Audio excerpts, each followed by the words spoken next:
जय हिंद बच्चों, आपदा डिफेंस में आपका स्वागत है। तो आज हम 2024 का जो एनडी 1 में जो क्वेश्चंस आए थे मैथ्स के, उसको देखेंगे और उसका लेवल चेक करेंगे। क्या सेकंड पेपर में इससे ज़्यादा आ सकता है या इसका जो लेवल, इसी लेवल का ही क्वेश्चंस आपको फिर दोबारा मिल सकता है। तो यही सब क्वेश्चंस हम डिस्कस करेंगे ताकि हमारा थोड़ा सा रिविजन भी अच्छे से हो जाए। ठीक है, तो चलो स्टार्ट करते हैं। पहला ही क्वेश्चन है, डिटर्मिनेंट्स एंड मैट्रिसेस का क्वेश्चन है। क्वेश्चन देखते हैं क्या है, क्या कह रहा है।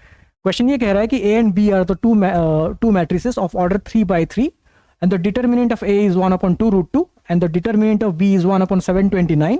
Then what is the value of the determinant of 2b into adjoint of 3a।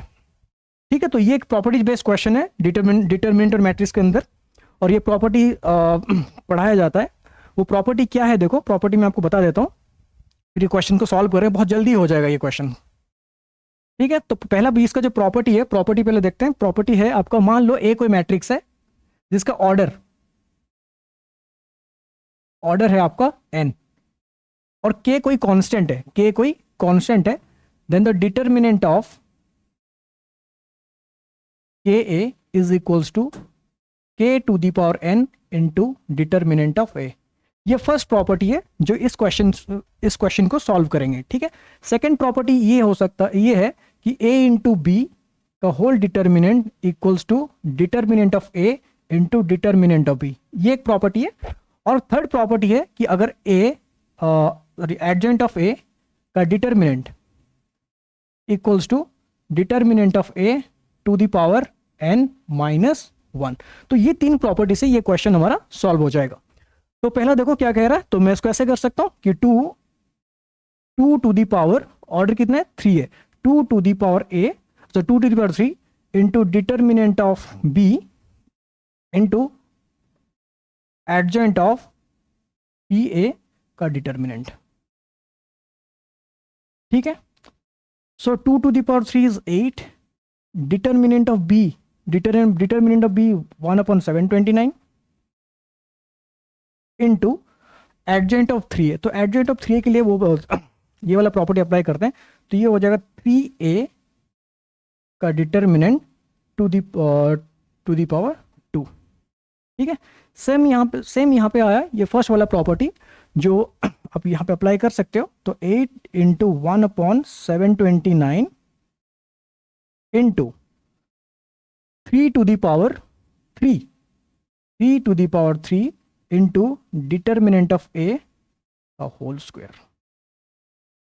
ठीक है, अब देखो यहाँ पे ये हो जाएगा 3 टू दी पावर 6, तो 3 to the power 6 is 729, so 8 into 1/729 into 3 to the power 6 into determinant of a का स्क्वायर। तो ये होगा 8 into 1/729 into 3 to the power 6 729 into determinant of a का स्क्वायर। तो डिटर्मिनेंट ऑफ a 1/2√2, तो 1/2√2 का square 1/8। तो ये सारे कैंसिल हो जाएंगे, 8 से 8 कैंसिल हो गया, 729 से 729 कैंसिल हो गया, सो आंसर इज 1। तो 1 हमारा कौन सा ऑप्शन है, ऑप्शन डी। तो इसका जो राइट आंसर है वो है ऑप्शन डी। ठीक है, अब सेकंड क्वेश्चन पे आते हैं।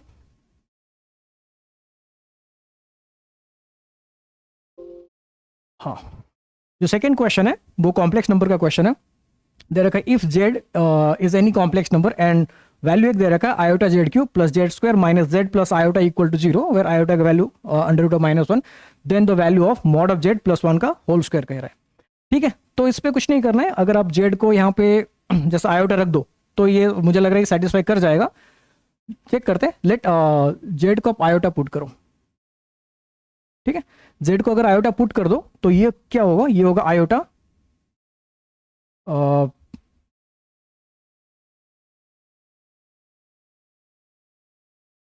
Iota into iota cube,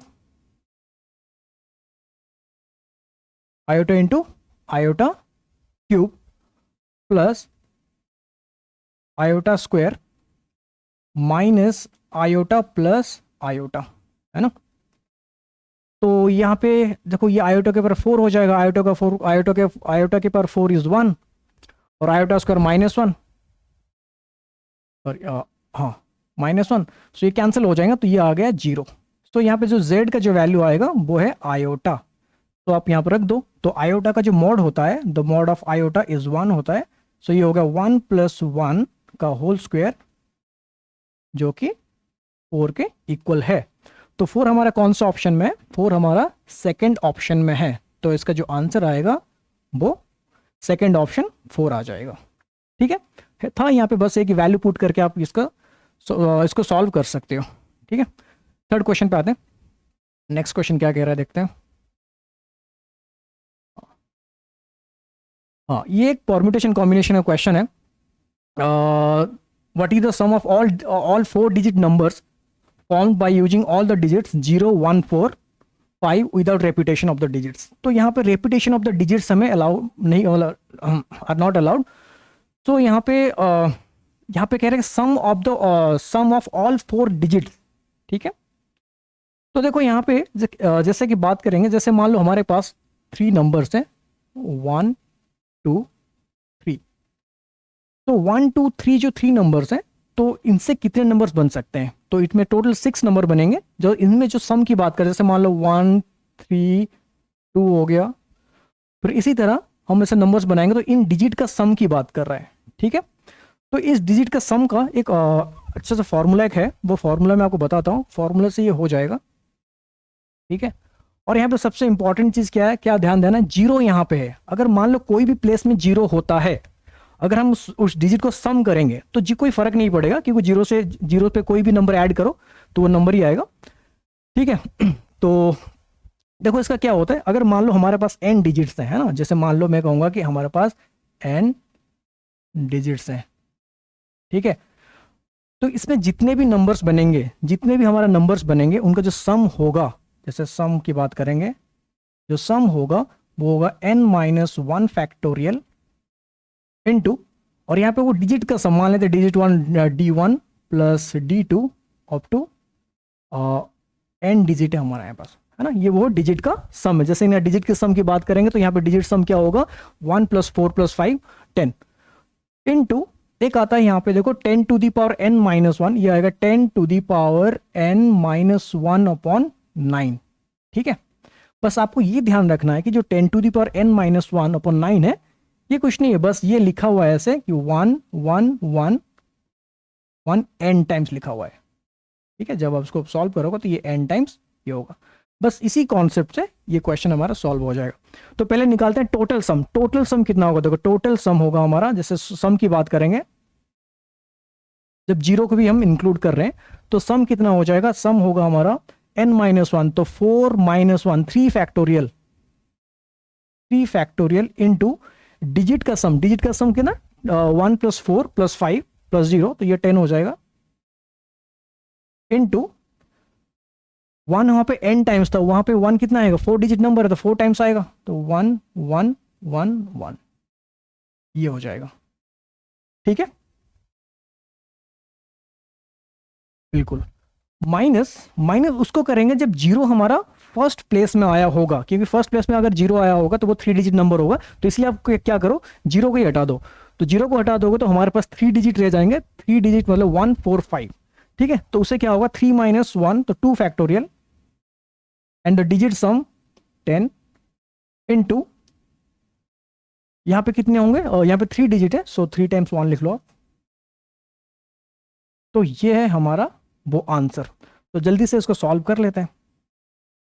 3 factorial 6, तो 6 होगा तो ये हो जाएगा 6 6 6 6 0 माइनस 2 फैक्टोरियल होगा हमारा, 2 फैक्टोरियल जो होगा ये 2 हो जाएगा, तो 2 और ये 2, तो यहाँ पे आएगा 2 2 2 0 माइनस कर दो, तो 0 4 4 6 में 2 है 4 6, तुम्हारा जो आंसर है 64440, मतलब ये हमारा कहाँ पे, ऑप्शन डी है। ठीक है, तो ये एक फॉर्मूला बेस्ड है, अगर आप फॉर्मूला ही याद रख लोगे तो ये जल्दी बन जाता है। और इस टाइप क्वेश्चन अगर मान लो आगे आया और जीरो वहां पे नहीं है, तो आप डायरेक्ट डायरेक्ट निकाल सकते हो, ठीक है। अगर जीरो आता है तो आपको माइनस करना पड़ेगा जब जीरो आपका फर्स्ट पोजीशन पे होगा, ठीक है। मतलब जैसे कि मैं कहूँगा 0 1 4 5, इस टाइप के नंबर को आपको, मतलब जीरो जो फर्स्ट पोजीशन आएगा इनको माइनस करना है, तो इसीलिए मैंने क्या है, ये जो हमने माइनस यहाँ पे यूज करा हुआ है, ठीक है। सो नेक्स्ट क्वेश्चन पे चलते हैं, क्वेश्चन नंबर 4। क्वेश्चन नंबर 4 क्या कह रहा है, देखो, if x y z are the cube root of unity, what is the value of x y plus y z plus z x. तो क्यूब रूट ऑफ यूनिटी का question है, तो cube root of unity सबको पता है, cube root of unity क्या होता है। तो क्यूब रूट ऑफ यूनिटी जो होता है 1 ओमेगा एंड ओमेगा स्क्वायर, ये होता है क्यूब रूट ऑफ यूनिटी। बस वैल्यू पुट कर दो, तो x इक्वल टू 1 ले लो आप, ये x है, ये x है, और ये y है, और ये आपका z है। तो पुट कर दो यहाँ पे x into y omega plus y into z omega plus omega into omega square omega cube plus z x is omega square, ठीक है। तो ये होगा ओमेगा क्यूब 1 होता है, 1 प्लस ओमेगा स्क्वायर, तो ये होगा 0। तो हमारा जो आंसर है वो है ऑप्शन ए 0, ठीक है। देखो ये तो चलो ठीक है, अगर मान लो ये जैसे आपका क्यूब रूट ऑफ यूनिटी का क्वेश्चन था, तो यहाँ पे आपको ये वैल्यू दे रखा है। मान लो ये क्वेश्चन अगर थोड़ा सा लेवल ज़्यादा करे, क्योंकि आजकल यूपीएससी क्या कर रहा है, थोड़ा क्वेश्चन का लेवल जो है थोड़ा सा बढ़ा रहा है।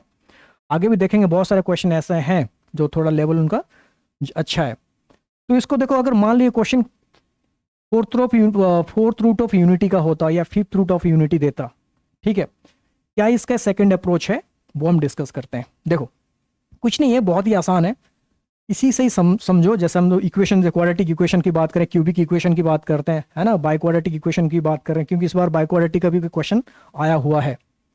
तो देखो यहाँ पे जिसको हम कहते हैं थ्योरी ऑफ इक्वेशन, उसी से इसको हम सॉल्व कर सकते हैं। कैसे करते हैं, बहुत जल्दी हो जाएगा अगर ये अगर अप्रोच आपको पता है, क्योंकि question fourth root of unity से पूछ सकता है, फिफ्थ रूट ऑफ यूनिटी से भी आ सकता है, ठीक है।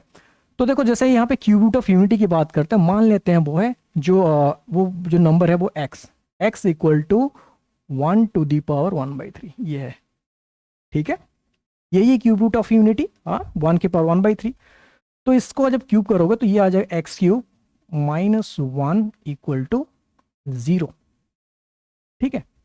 अब देखो यहाँ पे जैसे हमने 10th क्लास 11th क्लास में भी सब पढ़ाया हुआ है कि सम ऑफ रूट्स, जैसे सम ऑफ रूट्स की बात करेंगे, सम ऑफ रूट्स जैसे होगा, मान लो तो यहाँ पे क्यूबिक है तो 3 रूट्स आएंगे, जैसे मान लेते हैं अल्फा बीटा गामा, है ना, जैसे यहाँ पे 3 रूट्स था, 1 ओमेगा स्क्वायर था। तो यहाँ पे सम ऑफ रूट्स जो होगा, मान लेते हैं alpha plus beta plus gamma, जिसको हम S1 कहते हैं, वो यहाँ पे क्या होगा, जो एक्स स्क्वायर का जो टर्म होता है, एक्स स्क्वायर का जो कोफिशिएंट होता है divided by the coefficient of x, को नेगेटिव के साथ आएगा, तो यहाँ पे है नहीं तो वो 0 है यहाँ पे, ठीक है।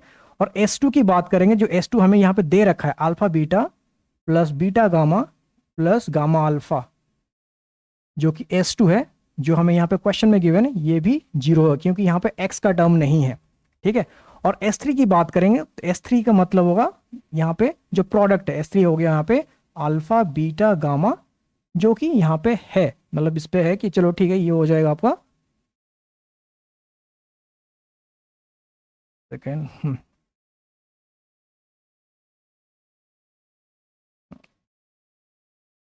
ठीक है।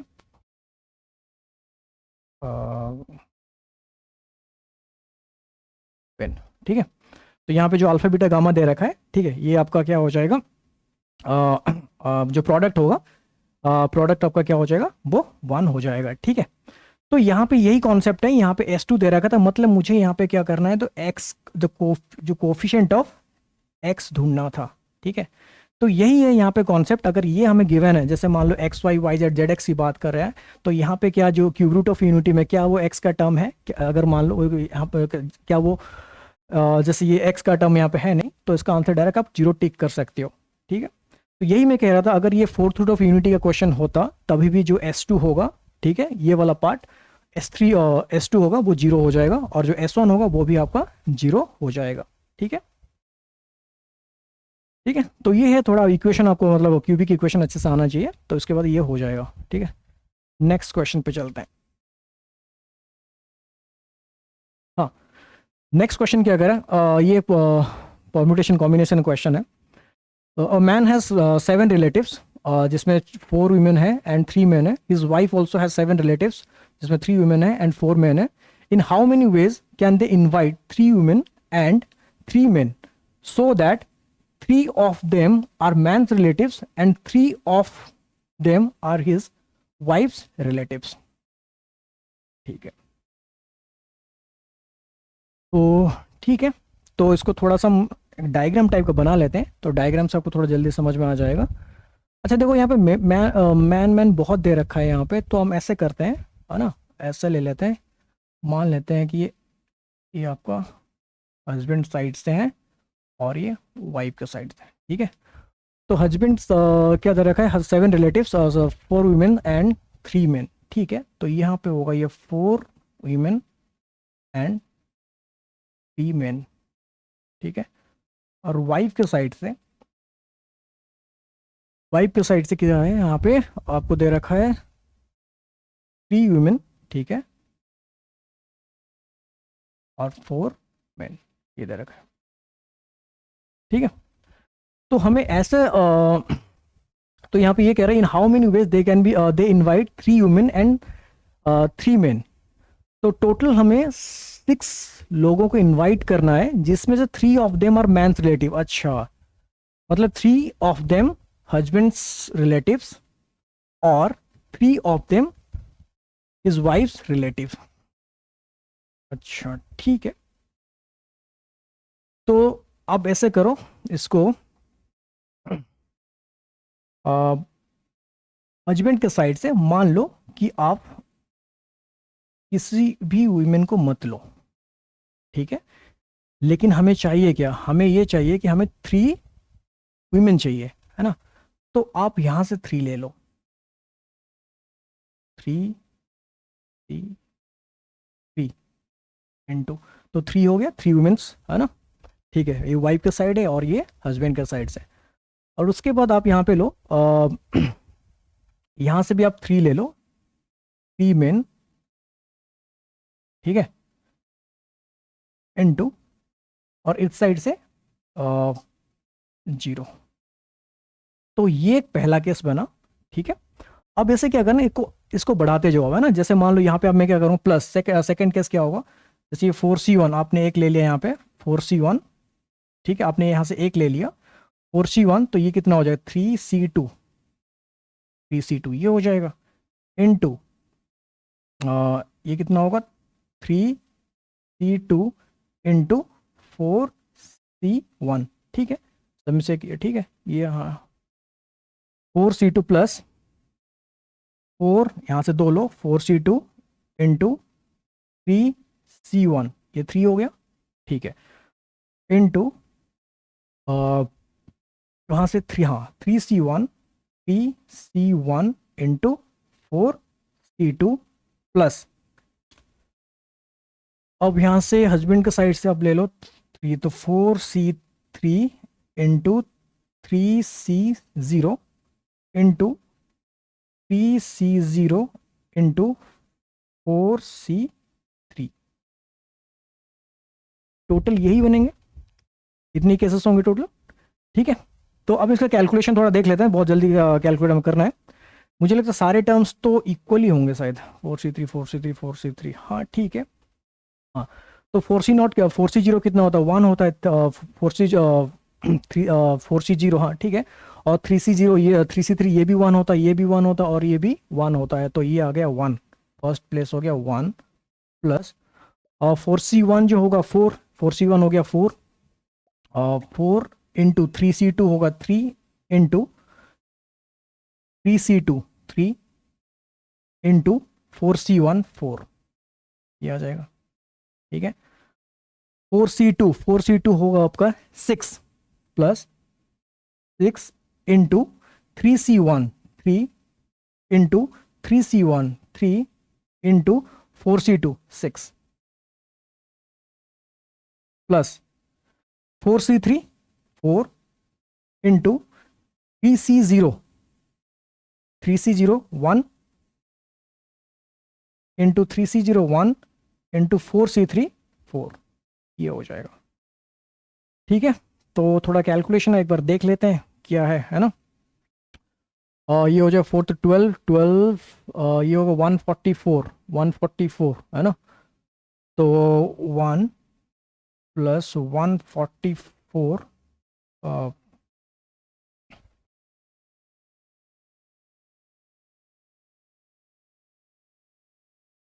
144 प्लस 18 324 प्लस 16। ठीक है, तो एक बार यूनिट डिजिट चेक करो। 6 + 4 10, 10 + 4 14, 14 + 1 15। तो यूनिट डिजिट 5 है। 5 वाला ऑप्शन कौन सा है? Option C.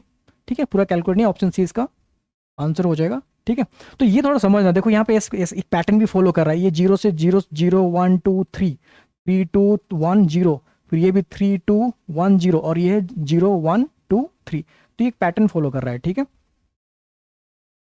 ठीक है, तो इसका आंसर कौन सा होगा? 485, ऑप्शन सी। ठीक है, नेक्स्ट क्वेश्चन पे चलते हैं। हाँ देखो, ये भी परमुटेशन कॉम्बिनेशन का क्वेश्चन है। और triangle P Q R is such that 3 points lie on the side of PQ, 4 points on QR, and 5 points on RP, respectively. The triangles are constructed using these points as vertices. Okay, what is the number of triangles so formed? ठीक है, तो ये भी देखो, ये geometrically permutation combination का question है। तो मान लो कि जैसे हमारे पास जैसे मान लो कि हम 3 पॉइंट्स हैं। ठीक है, तो 3 पॉइंट्स है और 3 पॉइंट्स है, नॉन कोलिनियर है। ठीक है, तो इसमें कितने ट्रायंगल पॉसिबल है? तो सीधे से जितने पॉइंट्स है 3C3 है ना। 3 पॉइंट था, उसमें 3 टेकन एट ए टाइम, ये ले सकते हो। जैसे n पॉइंट्स है, n नॉन कोलिनियर पॉइंट्स है, then the number of triangle is NC3। तो सेम कॉन्सेप्ट यहां पे अप्लाई करेंगे।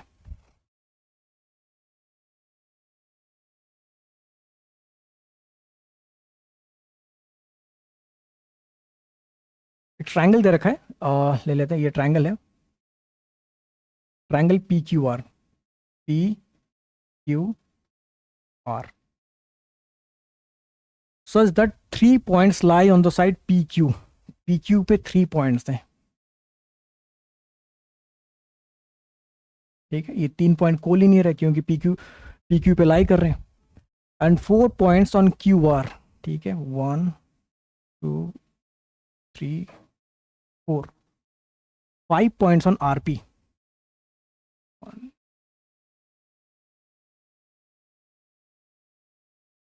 ठीक है, देन हाँ, then the number of triangles. तो काउंट कर लो कितने पॉइंट्स है। 5 + 4 9, 9 + 3 12। तो 12C3। ठीक है, 12C3 ट्रायंगल बनेंगे। बट यहाँ पे क्या होगा, कोलिनियर पॉइंट्स भी हैं, तो उनको क्या करना, माइनस करना है उनका।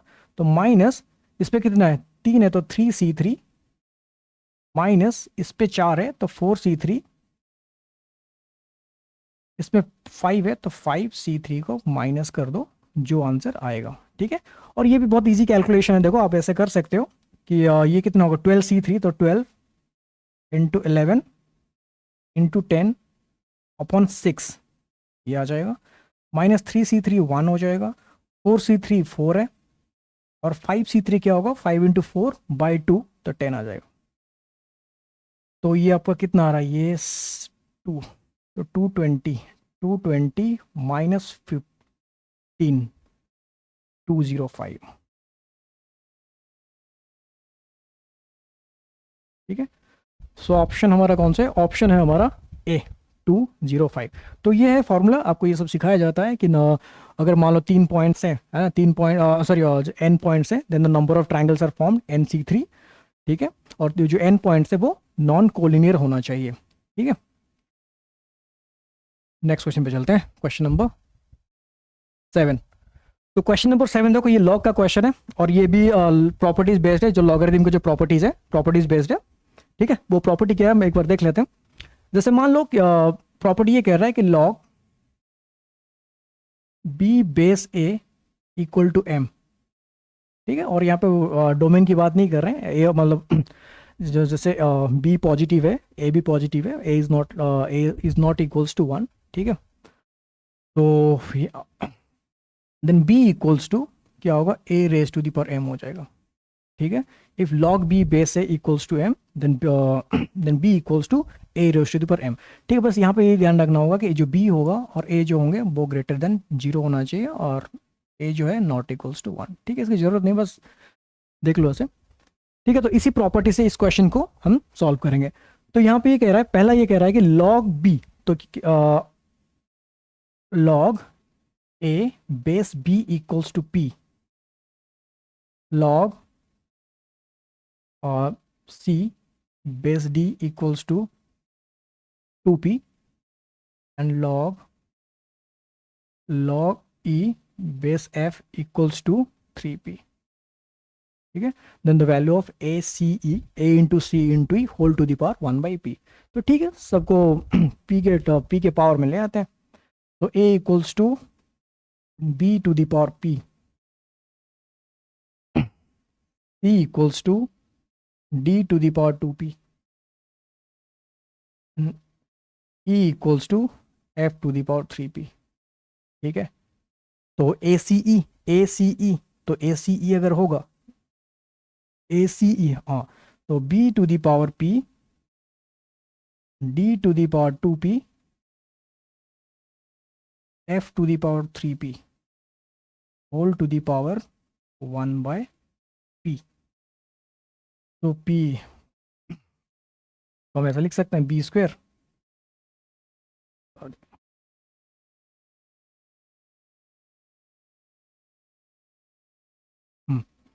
तो क्या लिख सकते हैं इसको, b d square f cube whole to the power p to the power 1/p। तो p कैंसिल, तो b into D square into F cube, तो ये हमारा कौन सा है, पहला ऑप्शन है, ठीक है। ये लॉगरिथम प्रॉपर्टी का है, ठीक है। लॉग के क्वेश्चन आगे भी बहुत आए हुए हैं, लॉग के क्वेश्चन, उसमें भी प्रॉपर्टी थोड़ा डिस्कस करेंगे। नेक्स्ट क्वेश्चन पे चलते हैं, क्वेश्चन नंबर 8। हाँ, ये जो मैं कह रहा था बाइक्वाड्रेटिक इक्वेशन का, देखो यहाँ पे आया है, इसलिए मैं कह रहा था फोर्थ रूट ऑफ यूनिटी पूछ भी सकता है, क्योंकि ओके बाइक्वाड्रेटिक यहाँ पे दे रखा है। तो यहाँ पे देखो ये कह रहा है कि if -√2 and √3 are the roots of the equation, ये कोई इक्वेशन बाइक्वाड्रेटिक दे रखा है, where a0 a1 a2 a3 are integers, then which of the following is correct. अच्छा देखो यहाँ पे इंटीजर की बात कर रहा है, तो a1 a2 a3 are integers दे रखा है, ठीक है। तो यहाँ पे एक कॉन्सेप्ट है, अगर ये इंटीजर्स हैं, जो रूट्स हमारा जो इरेशनल आए हुए हैं, जैसे -√2 और √3, तो ये हमेशा क्या होता है, सर्ड्स में आते हैं। सर्ड्स के मतलब है कि अगर -√2 एक रूट है, आया हुआ है, तो +√2 भी एक रूट आएगा। अगर √3 है, अगर +√3 भी है, तो -√3 भी इसका एक रूट आएगा, क्योंकि यहाँ पे ये कह रहा है कि यार इंटीजर है, ये सारे इंटीजर है, a0 a1 a2 a3 यार इंटीजर्स होगा, ठीक है। तो इसका जो रूट्स होंगे हमेशा सर्ड्स में आते हैं। तो या तो आप इसको इससे एक इक्वेशन बना के इक्वेट कर लो, है ना, या तो इसको एक इक्वेशन बना के इक्वेट कर लो, नहीं तो आप सम भी करो तो 0 आ रहा है, सम अगर 0 आ रहा है तो वो कोफिशिएंट ऑफ एक्स क्यू वाला वो जो मतलब वो 0 हो जाएगा। बट चलो इससे ये है कि थोड़ा इसको हम ऐसे कर लेते हैं, इसका इक्वेशन बना लेते हैं, हाँ। तो ये होगा x + √2 into x -√2 into x + √3 into x -√3 equals to 0, ठीक है। अब मल्टीप्लाई कर दो, तो ये होगा x² -2 into x² -3 equals to 0, ठीक है। फिर इसको मल्टीप्लाई कर दो, मल्टीप्लाई करोगे तो कितना होगा, x टू द पावर 4, और ये हो जाएगा -5 x² + 6 इक्वल टू 0।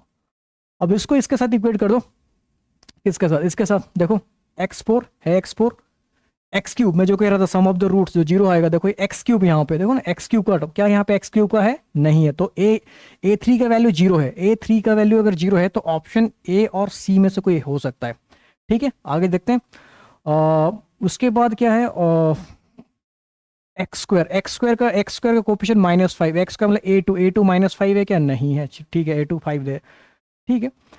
तो ऑप्शन कौन सा होगा? और यहाँ पे दे रखा है A0 = 6, हाँ, तो A0 = 6। तो यहाँ पे देखो, इसको कंपेयर कर लो। अगर आप इसको कंपेयर करोगे तो यहाँ पे देखो जो कोफिशिएंट ऑफ एक्स स्क्वायर यहाँ पे है नहीं, तो कोफिशिएंट ऑफ एक्स स्क्वायर क्या है? A2, sorry coefficient of x cube यहाँ पे है नहीं, तो वो है A3, तो A3 = 0। एंड आपको जो A0 होगा वो है कांस्टेंट, वो जो 6 के इक्वल है। तो ये आपका ऑप्शन कौन सा है? ऑप्शन सी इसका आंसर है। तो यही कि आप उसको मल्टीप्लाई करके आप उसको कंपेयर भी कर सकते हो। नहीं तो मैं जो आपको कह रहा था सम ऑफ रूट्स, उसे भी निकाल सकते हो ये, ठीक है। नेक्स्ट क्वेश्चन पे चलते हैं। देखो नेक्स्ट क्वेश्चन आया क्या है। नेक्स्ट क्वेश्चन जो है हमारा कॉम्प्लेक्स नंबर का, ये बहुत ही अच्छा क्वेश्चन है। और इससे क्वेश्चन देख हम एक नया क्वेश्चन बनाएंगे, ठीक है। इस टाइप के क्वेश्चन अगर आता है तो आप कैसे इसको करोगे, ठीक है, कैसे बहुत इजी वे में कर सकते हो। एक होता है ग्राफ से भी आप इसको कर सकते हो, ग्राफ वाला थोड़ा सही है, बहुत जल्दी हो जाएगा, ठीक है।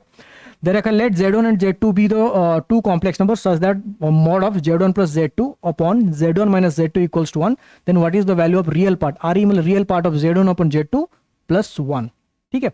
इसका मैं एक बढ़िया अप्रोच बताता हूँ, ठीक है, जैसे जल्दी हो जाएगा, ठीक है। और इससे मतलब ये है कि क्वेश्चंस, इससे एक नया क्वेश्चन, कैसे क्वेश्चंस और भी बन सकते हैं, ठीक है। इसमें कोई एक से नहीं, कोई वैल्यू पुट कर दो, ये कर दो, क्योंकि वैल्यू अगर चेंज होगा तो पुट करोगे वो आएगा नहीं फिर, है ना। तो देखो यहाँ पे बस एक चीज हमें यहाँ पे समझना है, मॉडुलस का प्रॉपर्टी, है ना, मॉडुलस ऑफ कॉम्प्लेक्स नंबर का प्रॉपर्टी, वो थोड़ा सा हम समझ लेते हैं। जैसे देखो ये कह रहा है कि अगर Z1 और Z2 दो कॉम्प्लेक्स नंबर है, इनका जो होल मॉड होगा वो क्या होगा? Z1 का मॉड डिवाइडेड बाय Z2 का मॉड, ठीक है। और यहाँ पे ये है कि जो Z2 is not equal to 0, है ना, ये ठीक है, ये 0 नहीं होगा, ठीक है, ये है। और ये जो देखो, जैसे मॉड ऑफ Z की बात करें, मॉड ऑफ Z मतलब कि जो मॉड ऑफ Z होता है, मॉड ऑफ Z, है ना, जैसे ग्राफिकली भी हम समझेंगे मॉड ऑफ Z क्या होता है। अगर मान लो ये रियल एक्सिस है ना, ये रियल एक्सिस है और ये इमेजिनरी एक्सिस है, ठीक है। तो मॉड ऑफ Z का मतलब होता है कि ओरिजिन से, है ना, इस 0 से कोई भी कॉम्प्लेक्स नंबर का डिस्टेंस, है ना, ये जो डिस्टेंस की बात करेंगे, ठीक है, ये जो डिस्टेंस होता है ये मॉड ऑफ Z होता है। या इसको हम ऐसा लिख सकते हैं Z-0 का मॉड, ठीक है। मतलब ये है कि दो कॉम्प्लेक्स नंबर का डिस्टेंस जो होता है, ठीक है, मतलब उसको मतलब जैसे मैं ये कह सकता हूँ Z1 + Z2 का मॉड है, तो इसका मतलब उनका जो डिस्टेंस, उनके बीच में जो डिस्टेंस है, इसी की बात कर रहे हैं। तो इसी कॉन्सेप्ट से क्वेश्चन को हम सॉल्व कर लेंगे ग्राफिकली। देखो तो ये क्या कह रहा है, तो यहाँ पे देखो ये जो दे रखा है, तो इसको पहले आप ऐसे कर सकते हो, Z2 से डिवाइड कर दो, क्योंकि हमें देखो Z1 अपन Z2 चाहिए, तो Z2 से डिवाइड करोगे, ये होगा Z1 by Z2 + 1 upon Z1 upon Z2 -1 का मॉड इक्वल्स टू 1, है ना। तो उसको उधर शिफ्ट कर दो डिनोमिनेटर को, तो Z1 by Z2 + 1 का mod equals to Z1 upon Z2 -1 का मॉड, ठीक है। तो मैंने अभी वही कहा था कि मॉड का मतलब क्या होता है। अगर कॉम्प्लेक्स नंबर मॉड दे रखा है, वो क्या है, वो डिस्टेंस की बात कर रहा है यहाँ पे, ठीक है। तो देखो यहाँ पे क्या है यहाँ पे, तो यहाँ पे अगर मान लो इसको वही सेम कॉम्प्लेक्स प्लेन में ले लें, तो ये रियल पार्ट है जिसको एक्स एक्सिस कहते हैं, और ये इमेजिनरी पार्ट होगा। तो ये पॉइंट कौन सा, एक रियल पार्ट, एक होगा -1, एक हो गया हमारा ये -1, ठीक है, और एक हो गया 1, ठीक है। तो Z1 Z2 ऐसे लाई करेंगे कि ताकि इन दोनों पॉइंट से वो इक्वल डिस्टेंस हो। तो इसका मतलब है कि ये वाले लाइन पे, जो y एक्सिस वाला लाइन पे, जो इमेजिनरी लाइन, जो इमेजिनरी एक्सिस है, उसी पे लाई करें, क्योंकि देखो यहां से ये जो डिस्टेंस सेम होगा, ठीक है, ये डिस्टेंस सेम हो सकता है, ये आइसो से ये भी डिस्टेंस सेम हो सकता है, ठीक है, ये भी डिस्टेंस सेम हो सकता है ऐसे, ठीक है। तो इसका मतलब क्या होगा, जो Z1 और Z1 अपन Z2 जो है वो क्या होगा, y एक्सिस पे लाई करेगा, जो कि प्योरली इमेजिनरी होता है। अगर Z1 अपन Z2 प्योरली इमेजिनरी है तो उसका रियल पार्ट क्या होगा, 0, है ना, क्योंकि अगर y एक्सिस पे लाई करेगा, तो मैं यहां पे ये कह सकता हूं कि रियल पार्ट ऑफ Z1/Z2 जो होगा वो क्या होगा, वो 0 हो जाएगा, क्योंकि प्योरली इमेजिनरी नंबर है जो कि आपका y एक्सिस पे लाई कर रहा है। तो ये होगा 0, तो 0 + 1 1, ऑप्शन सी इसका। तो ये थोड़ा ग्राफिकली अप्रोच था, तो ग्राफिकली अप्रोच में आप ऐसे कर सकते हो और बहुत इजी सॉल्यूशन है इसका, ठीक है। मतलब ये आपको थोड़ा सा ये प्रैक्टिस करना पड़ेगा। देखो यहाँ पे ये चीज़ मैं आपको बता देता हूँ, यहाँ पे अब नया जो मैं क्वेश्चंस की बात कर रहा हूँ और क्वेश्चंस कैसे आ सकते हैं। तो मैंने यहाँ पे जो लिया हुआ था, देखो मैंने क्या कहा कि अगर ये दो गिवन पॉइंट है तो Z1 Z2 जो लाई करेगा इसको कह सकते हैं परपेंडिकुलर बाइसेक्टर पे लाई करेगा। क्या कहेगा, परपेंडिकुलर बाइसेक्टर पे लाई करेगा, ठीक है। इसे क्वेश्चन देखो कैसे है, क्वेश्चन अगर मान लो सेम टाइप ऑफ क्वेश्चन में अगर मैं ये कहूंगा, अगर कुछ नहीं करना है, अगर मान लो अगर मैं ये क्वेश्चन को चेंज कर देता हूं, Z1 प्लस 5Z2,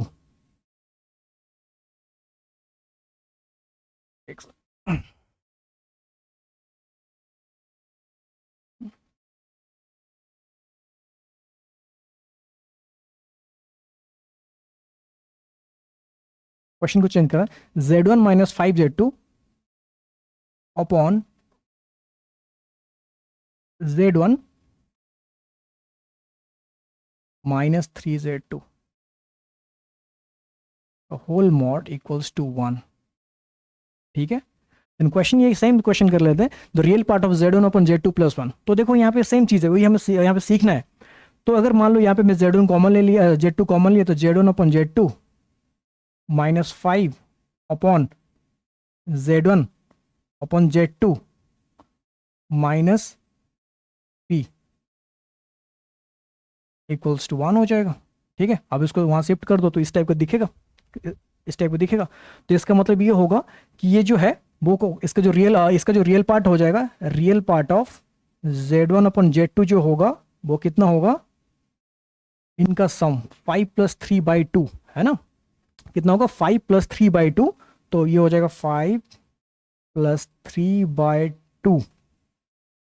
ये वो रियल पार्ट एक्स की वैल्यू हो जाएगा। तो इसका जो होगा रियल पार्ट जो होगा उसका कितना, ये 4 आ जाएगा। तो real part of Z1 Z2 कितना होगा, 4 आ गया। तो ये क्वेश्चन ऐसे पूछा हुआ है, मतलब इस साल पूछा हुआ है NDA 1 में, तो ऐसे भी ये पूछ सकता है, ठीक है।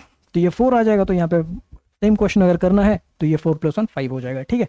तो ये वो कॉन्सेप्ट था जो हमें सीखना है, ग्राफिकली अप्रोच था, जिसका जो परपेंडिकुलर बाइसेक्टर पे वो लाई करेगा, ठीक है। तो इससे क्या होगा, क्वेश्चन बहुत जल्दी हो जाएगा, ठीक है। ठीक है, नेक्स्ट क्वेश्चन पे चलते हैं, ठीक है। नेक्स्ट क्वेश्चन आपका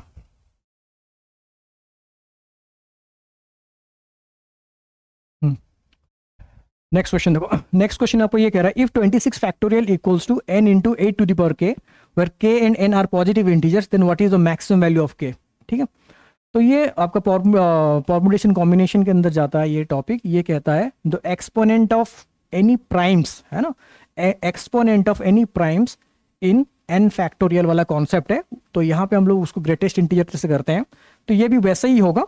तो यहाँ पे देखो पहले इस क्वेश्चन को थोड़ा सा इसको जो प्राइम में कन्वर्ट करते हैं। जैसे ये कह रहा है 26 फैक्टोरियल, हम क्वेश्चन को थोड़ा चेंज कर, 26 फैक्टोरियल इक्वल्स टू n × 8 जो होगा 2⁻³ के हो जाएगा, 8 2⁻³ होगा, तो ये होगा 2⁻³ के, है ना। अब मैं ये कह सकता हूँ 26 फैक्टोरियल में 2 का एक्सपोनेंट ढूंढना है, ठीक है। तो मैं ये कह सकता हूँ तो एक्सपोनेंट ऑफ 2 इन 26 फैक्टोरियल। तो कैसे करते हैं, देखो ये इसका है रूल है, तो ये हो जाएगा 26/2 का ग्रेटेस्ट इंटीजर प्लस 26/2² का ग्रेटेस्ट इंटीजर। और ये भी कहाँ तक लेना है, 2 को पावर कहाँ तक इंक्रीज करना है, जब हमें ये दिख जाए कि इस ग्रेटेस्ट इंटीजर का वैल्यू जो होगा वो 0 हो जाएगा, ठीक है। तो नेक्स्ट इज 26/2⁻3, 26/2⁴।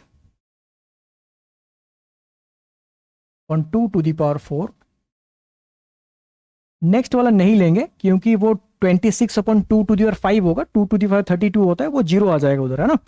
तो ये जो है, जैसे मैं ये कहूँगा 26/2⁵, तो ये जो होगा ये 0 हो जाए, ये क्या है, ये 0 हो जाएगा, तो आगे लेना नहीं हमें, ठीक है। तो इसी को काउंट कर लेते हैं। तो 26 अपॉन 2 13, 13 का 13 ही होगा, ठीक है। ठीक है, थोड़े जल्दी कैलकुलेट कर लेते हैं।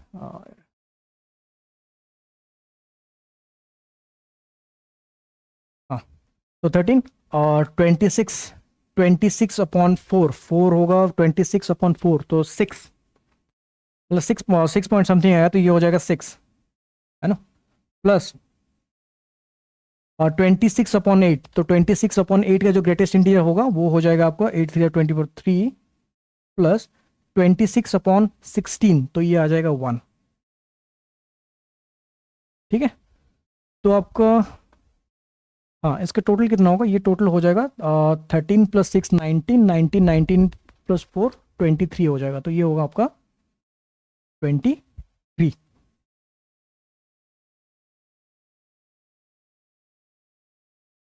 हाँ, तो ये क्या होगा आपका 23 हो जाएगा। तो यहाँ पे ये कह रहा है 23, अच्छा ठीक है, तो इसका जो पावर होगा 23, बट यहाँ पे 23 जो है ना, वो 3 से डिविजिबल नहीं होता, तो हमें ऐसा कुछ करना होगा इस 23 को, तो उसी फॉर्म, मतलब उसी फॉर्म में आए, तो यहाँ पे हम ऐसे कर सकते हैं कि 2⁻23 इक्वल्स टू क्या है, n इंटू 2⁻3 के, ठीक है। तो 3 के मतलब 3 का मल्टीपल होना चाहिए यहाँ पे, तो आसपास वाला कौन सा 21 हो सकता है ना।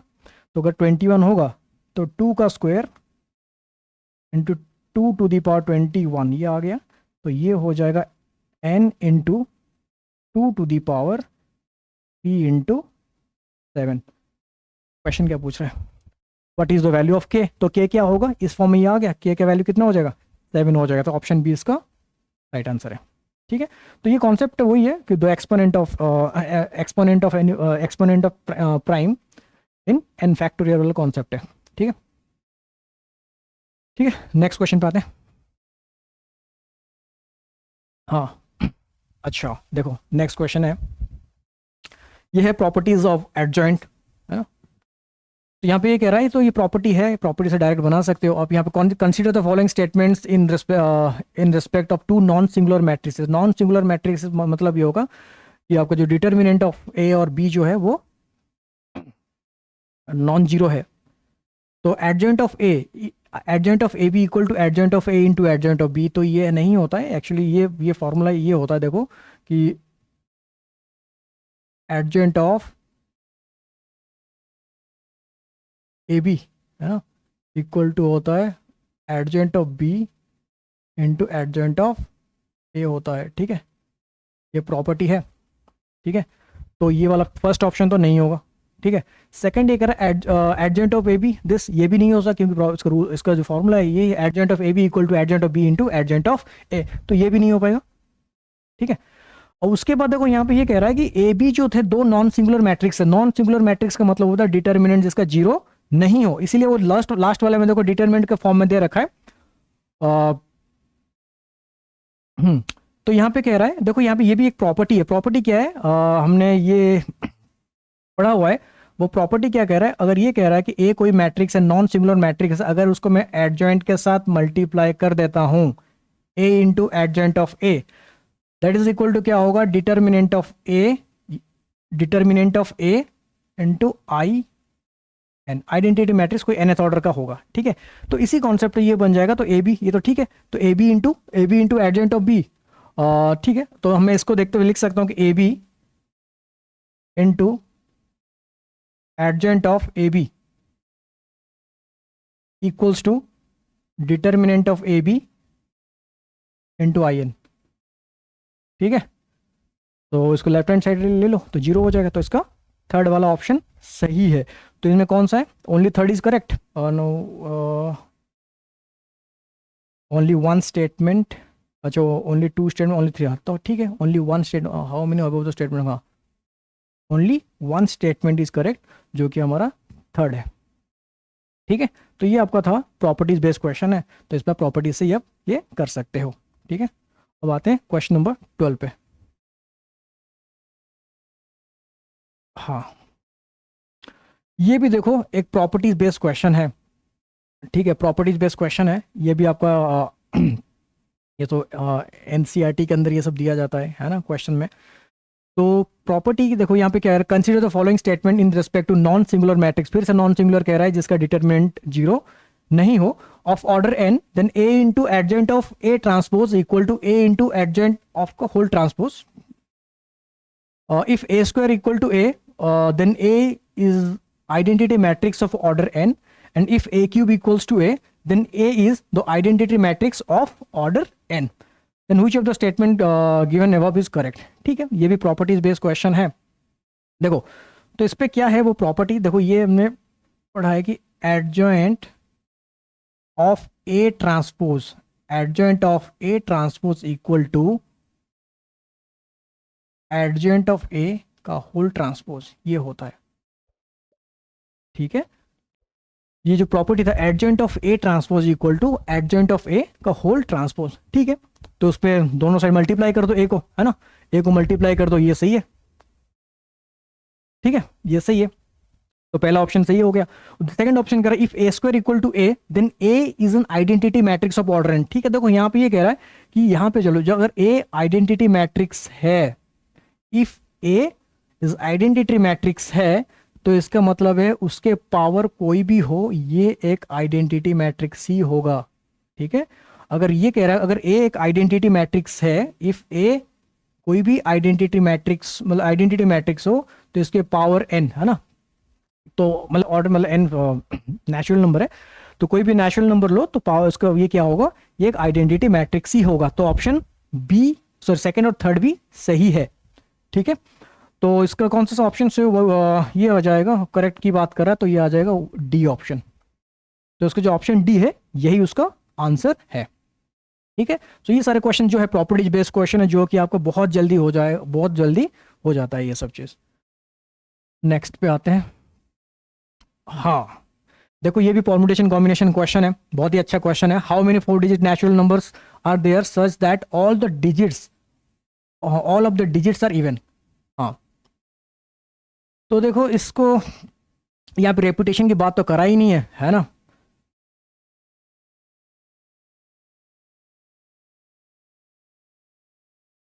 ठीक है, अब देखो यहाँ पे ये कह रहा है कि how many 4 digit natural number are there such that all of the digits are even, है ना.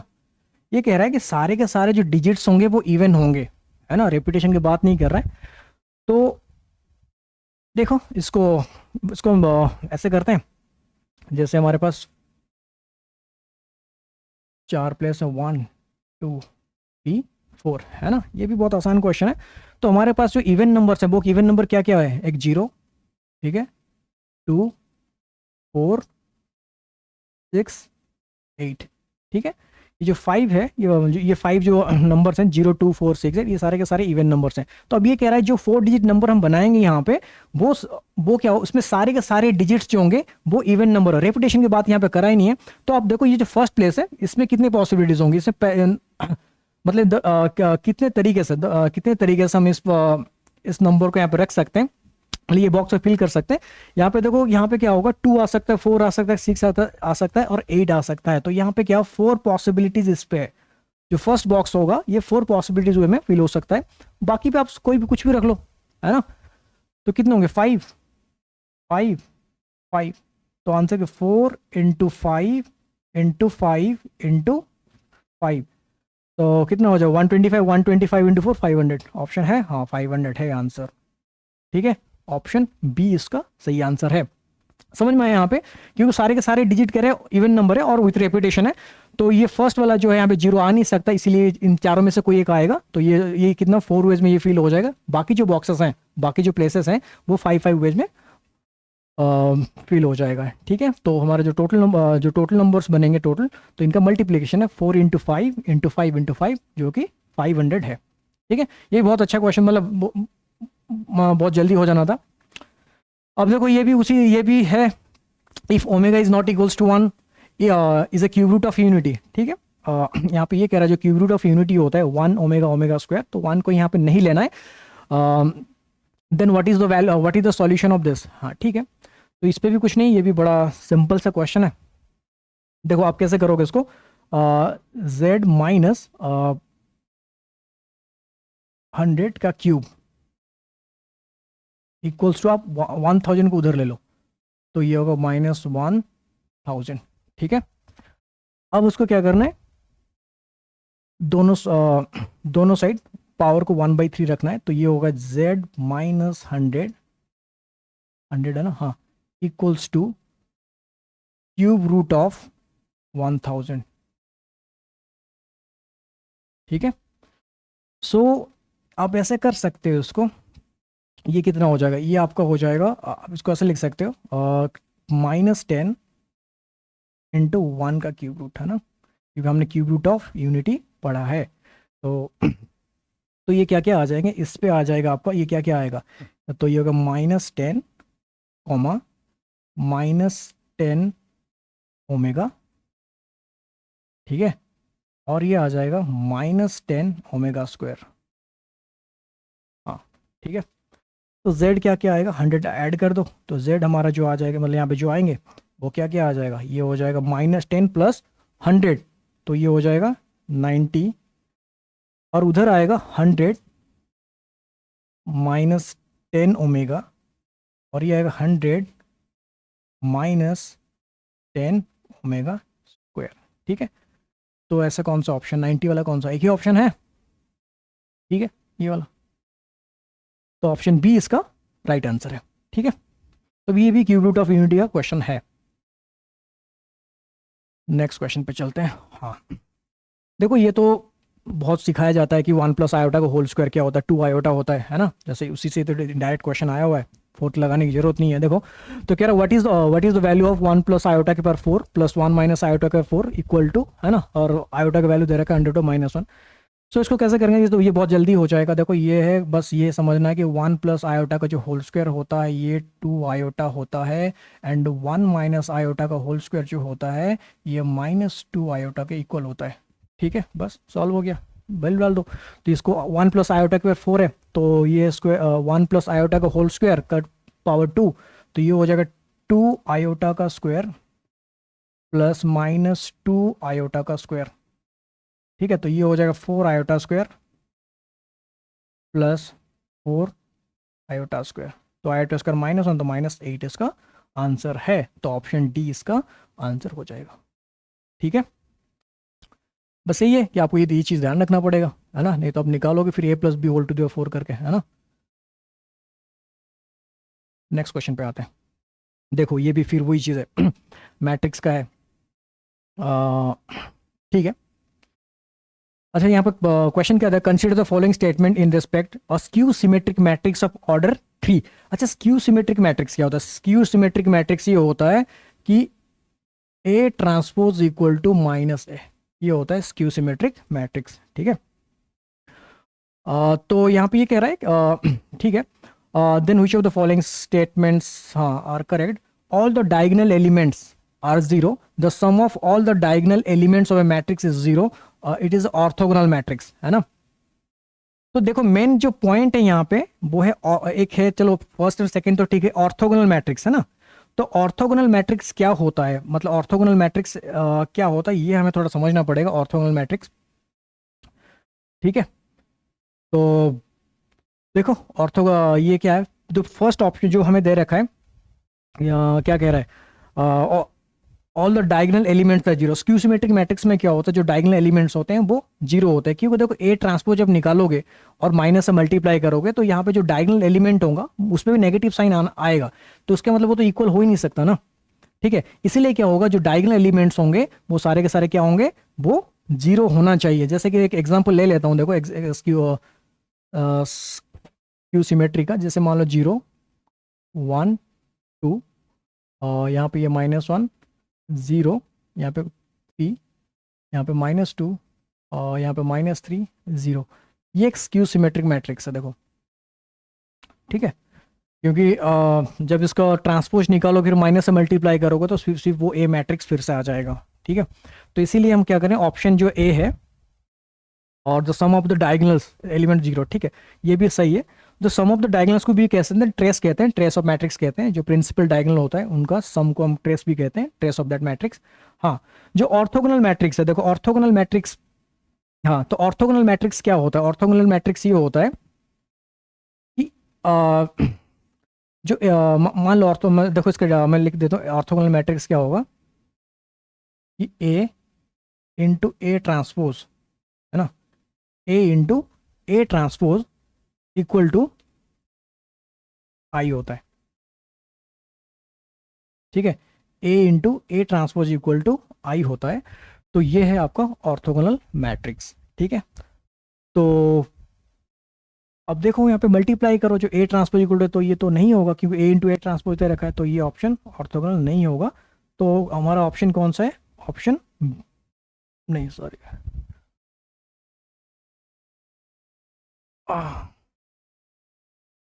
ऑप्शन हमारा होगा, हाँ, कौन सा ऑप्शन होगा? Option first and second correct है, तो ऑप्शन ए इसका आंसर हो जाएगा, ठीक है।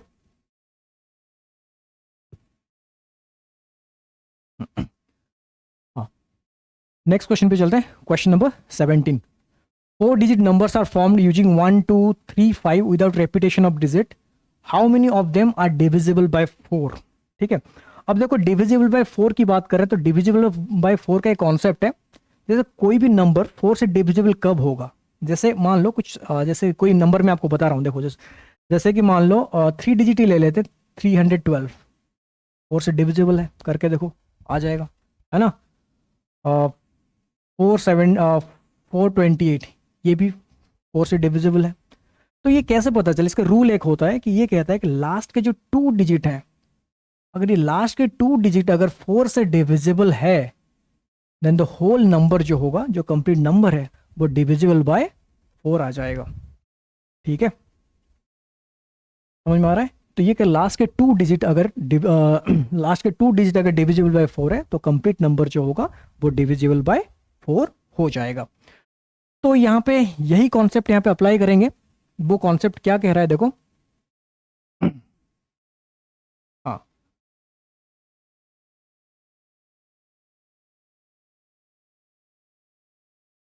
ठीक है। हाँ, तो ये कह रहा है कि हाँ 1 2 3 5 है, जैसे हमारे पास जो डिजिट्स हैं 1 2 3 5 है, तो मुझे ऐसे वो पेयर्स ढूंढना है, ऐसे वो नंबर पेयर्स ढूंढना है जो डिविजिबल बाय 4 हो, इनको नंबर, इन नंबर्स को लेके। तो पहला जो है, देखो फर्स्ट जो आएगा एक 12 आएगा, अगर 12 अगर होगा तो ये डिविजिबल बाय क्या होगा, मतलब ये क्या लास्ट का 2 प्लेस है ना, जैसे मान लो ये मैं कह रहा हूँ लास्ट के 2 प्लेस, अगर लास्ट में ये जो है लास्ट के जो टू प्लेसेस है, अगर इसमें 12 है तो आपका क्या होगा, जो नंबर होगा वो डिविजिबल बाय, हाँ, डिविजिबल बाय 4 हो जाएगा। टेक 12 आ गया, दूसरा एक आएगा 32, एक 32 भी होगा, 32 में भी हो सकता है। अगर 32 है तो ये जो नंबर होगा, कोई भी इधर कुछ भी लिखो, वो डिविजिबल बाय 4 हो जाएगा। और एक है 52,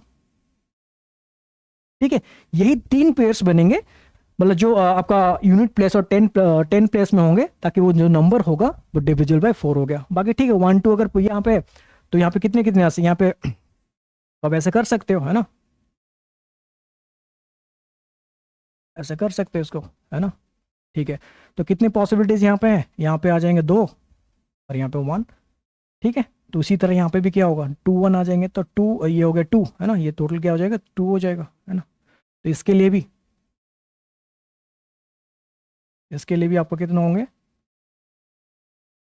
2 पॉसिबिलिटीज, ये भी 2 हो जाएगा, ठीक है। और इसके लिए भी आपका कितना 2 पॉसिबिलिटीज हैं इधर, 2 इंटू 1, तो ये भी 2 हो जाएंगे। तो टोटल कितने होंगे, टोटल हो जाएंगे 6, ठीक है। तो ये वो डिविजिबिलिटी प्रॉब्लम है, जैसे डिविजिबल बाय 4 पूछा, डिविजिबल बाय 3 हो सकता है, डिविजिबल बाय 9 हो सकता है, ठीक है, डिविजिबल बाय 5 हो सकता है। तो ये सब रूल्स आपको पढ़ना पड़ेगा कि ताकि जो क्वेश्चन जो हो जल्दी हो जाए। डिविजिबल 9 पूछ सकता है, चलो इस बार तो डिविजिबल बाय 4 पूछा, क्या डिविजिबल बाय 8 पूछ सकता है ना, ये भी हो सकता है, ठीक है। तो इसका ऑप्शन कौन सा होगा, ऑप्शन डी इसका जो है वो आंसर है, राइट आंसर है। तो ये आपको समझ में आया ये कैसे हुआ? ये है कि जो लास्ट के जो 2 डिजिट है वो डिविजिबल बाय 4 होना चाहिए, देन द कंप्लीट नंबर जो होगा वो डिविजिबल बाय 4 हो जाएगा, ठीक है। नेक्स्ट क्वेश्चन पे चलते हैं।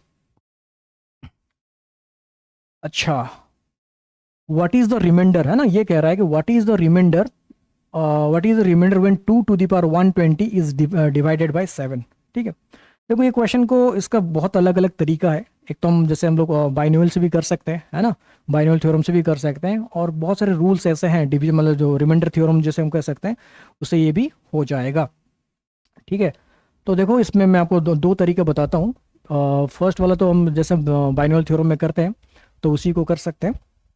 जैसे ये क्या रिमाइंडर पूछा क्या होगा, तो इसको पहले ना 2 टू दी पावर जैसे दे रखा है 2 टू दी पावर 120 है, तो उसको इस 7 के आसपास वाले कोई बेस में कन्वर्ट करो उसको।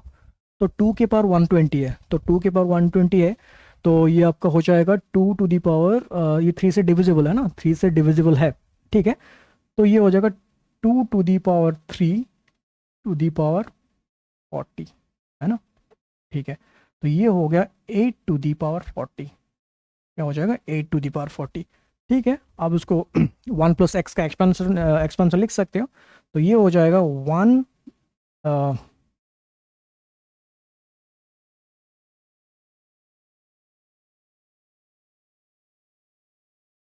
हाँ, तो जो 8 टू दी पावर 40 है, देखो 8 टू दी पावर 40 जो लिखा है, आप उसको ऐसे कर सकते हो 1 + 7 टू दी पावर 40 का एक्सपेंशन।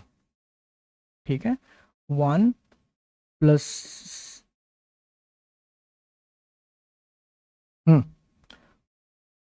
1 + 7 टू दी पावर 40 का एक्सपेंशन, जो हम 1 + x का एक्सपेंशन की बात करेंगे, तो ठीक है, क्या हो जाएगा, पहला आएगा 1 plus 40c1 plus 40c2 7 square, है ना, ये वैसे तो चलता जाएगा। ठीक है, अब इस नंबर को 7 से डिवाइड करो, देखो 7 से डिवाइड करोगे तो ये सब में देखो 7 एक फैक्टर है, आगे जितनी भी होगा 7 एक फैक्टर आ जाएगा, तो ये कंप्लीट ये जो होगा 7 से डिविजिबल हो जाएगा। तो बस हमारा यहाँ पे जो रह जाएगा 7 से डिविजिबल होगा, तो यहाँ पे सिर्फ रह जाएगा 1/7, है ना, और इसका 1/7 है, तो रिमाइंडर क्या आ जाएगा, 1 आ जाएगा। ठीक है, 1/7 में क्या होगा, रिमाइंडर 1 आ जाएगा। ठीक है, तो इसका क्या होगा, रिमाइंडर 1 है, तो इसका ऑप्शन ए हो जाएगा। ठीक है, देखो उसका दूसरा एक तरीका है, जैसे हम ये सब दूसरा डिविजिबल सॉरी रिमाइंडर कैसे निकालते हैं, तो उस पर देखो, अगर मैं ऐसे ये कहूँ, जैसे अब इसको ध्यान देना, अगर मैं इसको फॉर्मेट लिख, जैसे एन कोई नंबर है, N to the power p-1, ठीक है, N to the power p-1, और यहाँ पे कुछ एक्स दे दो कोई भी, ये चीज़ है। ठीक है, बात समझ में आया। तो यहाँ पे ये कह रहा है कि यहाँ पे जो होगा n और x प्राइम होंगे। ठीक है, जो n और x जो होंगे वो प्राइम्स हो जाएंगे, और जो p है ना, p और n, ये p और जो ये क्या कहते हैं x होगा वो को प्राइम हो जाएगा। ठीक है, p और x जो होगा, p और x क्या होंगे, को प्राइम हो जाएंगे, तो उसका जो रिमाइंडर आएगा वो हमेशा 1 आएगा।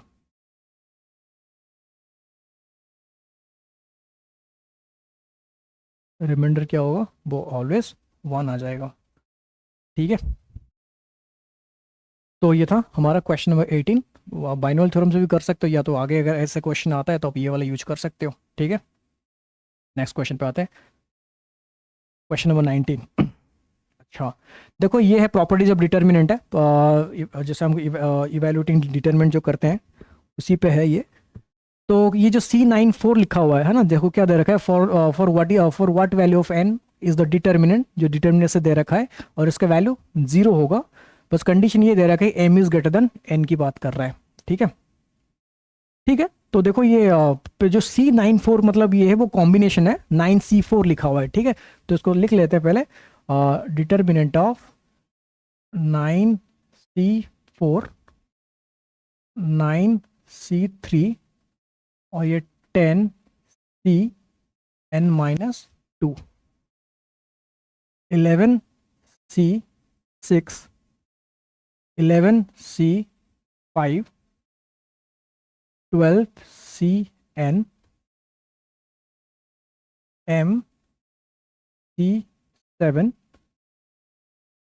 MC6, m+1, CN+1 की बात कर रहा है। ठीक है, इसकी डिटरमिनेंट 0 होगा, देन एन की वैल्यू बतानी है, ठीक है। देखो देखो ये एक क्या बोलते हैं, कॉम्बिनेशन का एक छोटा सा प्रॉपर्टी है, ठीक है। उस वो प्रॉपर्टी मैं आपको बताता हूँ, उससे ये हो जाएगा।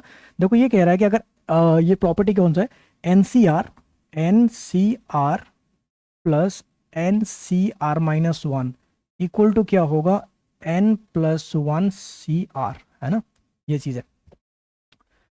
अब देखो यहाँ पे ये कह रहा है, ये वाला प्रॉपर्टी यहाँ पे अप्लाई करेंगे, इक्वल टू जीरो की बात कर रहे हैं। और देखो कोई भी डिटर्मिनेंट जीरो होगा, मतलब कि अगर डिटर्मिनेंट जीरो कब होगा, या तो ऐसे हो सकता है कि कोई दो रो आइडेंटिकल हो जाए, है ना, दो रो आइडेंटिकल हो जाए तो वो भी या सेम रेशियो पे होंगे, तो वो जो जो डिटर्मिनेंट होगा वो जीरो हो जाएगा। तो यहाँ पे एक चीज़ दिख रहा है, यहाँ पे देखो ये प्रॉपर्टी अगर हम C1 C2 पे लगाएंगे, है ना, C1 C2 पे अगर लगाएंगे तो क्या होगा, ये 10 आ जाएगा, 9+1 10 होगा इस बाय ये फॉर्मूला से। तो 10 यहाँ पे है, अगर यहाँ पे भी सेम लग रहा है तो ये 12, देखो 11 ये 12 है, तो ये भी 12 है यहाँ पे, है ना, ये हाँ। और ये m ये क्या होगा, M+1 ये यहाँ पे है, ठीक है।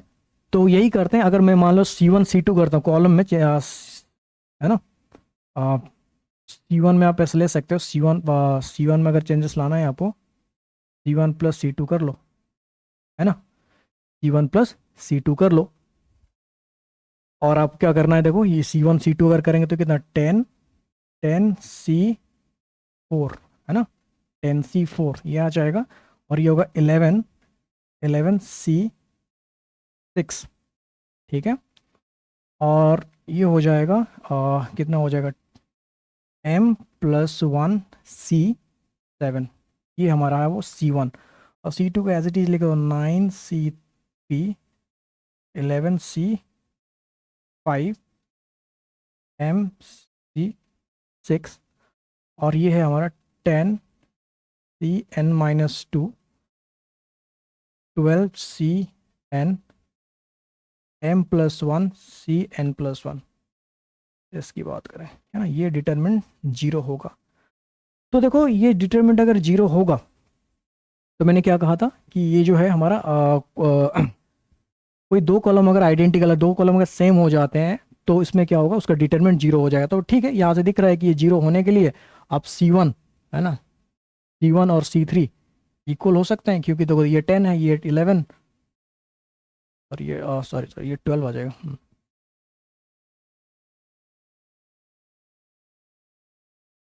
ये आपका कितना होगा, ये आपका 12 आ जाएगा, ठीक है। तो ये हो जाएगा 12, ठीक है। तो यहाँ से दिख रहा है ये आइडेंटिकल होगा तो n की वैल्यू कितना आ रहा है, 6 आ रहा है ना, ये दोनों सेम होने के लिए n की वैल्यू कितना होगा, 6 हो जाएगा। तो इसका आंसर क्या होगा, then the value of n is 6। तो इसमें हमारा कौन सा ऑप्शन सी इसका आंसर है, ठीक है। तो ये था प्रॉपर्टीज, कॉम्बिनेशन का प्रॉपर्टी। और यहाँ पे डिटरमिनेंट जीरो होने के लिए वो कंडीशंस जो होते हैं, या तो दो कॉलम इक्वल हो जाएंगे, या तो दो कॉलम सेम रेशियो पे लाएगा, है ना, या तो सारे जीरो हो जाए, है ना, मतलब सारे जीरो मतलब कोई भी एक कॉलम जीरो हो जाए, ठीक है। उस केस में आपका क्या हो जाएगा, डिटरमिनेंट जो होगा वो जीरो हो जाएगा, ठीक है। नेक्स्ट क्वेश्चन देखते हैं। तो क्वेश्चन नंबर 20 देखते हैं। ये ट्रिग्नोमेट्री और ट्रिग्नोमेट्री विद डिटरमिनेंट का क्वेश्चन है। तो ये पूछ रहा है, if A B C is a triangle then what is the value of this determinant. तो यहाँ पे कुछ नहीं है, आप एंगल को बस रख लो, है ना। एंगल को क्या रखना है, बी को आप 90 डिग्री ले लो,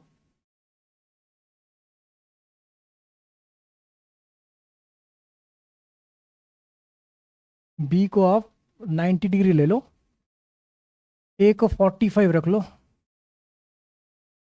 और सी को भी आप 45 ले लो। So cos C, cos 45 1/√2, sine B, sign 90 1 0, tan tan 45 is 1 then 0, and sin b sin 90 1 0, tan b plus c होगा tan 135, tan 135 is -1, cos c cos 45 1/√2 का डिटर्मिनेंट, ठीक है। सॉल्व कर लो, कितना होगा, ये हो जाएगा +1/√2, है ना, ये 0, ये हो गया +1 1/√2 -1/√2 = 0। तो इसका आंसर जो होगा बी ऑप्शन इसका सही आंसर है, ठीक है। वैल्यू रखोगे भी तो हो जाएगा। आप इसको ऐसा नहीं कि पूरा सॉल्व करो a + b + c = 180 डिग्री लेके, बस वैल्यू रख दो, वैल्यू रखने से आपको ये हो जाएगा। नेक्स्ट क्वेश्चन पे चलते हैं।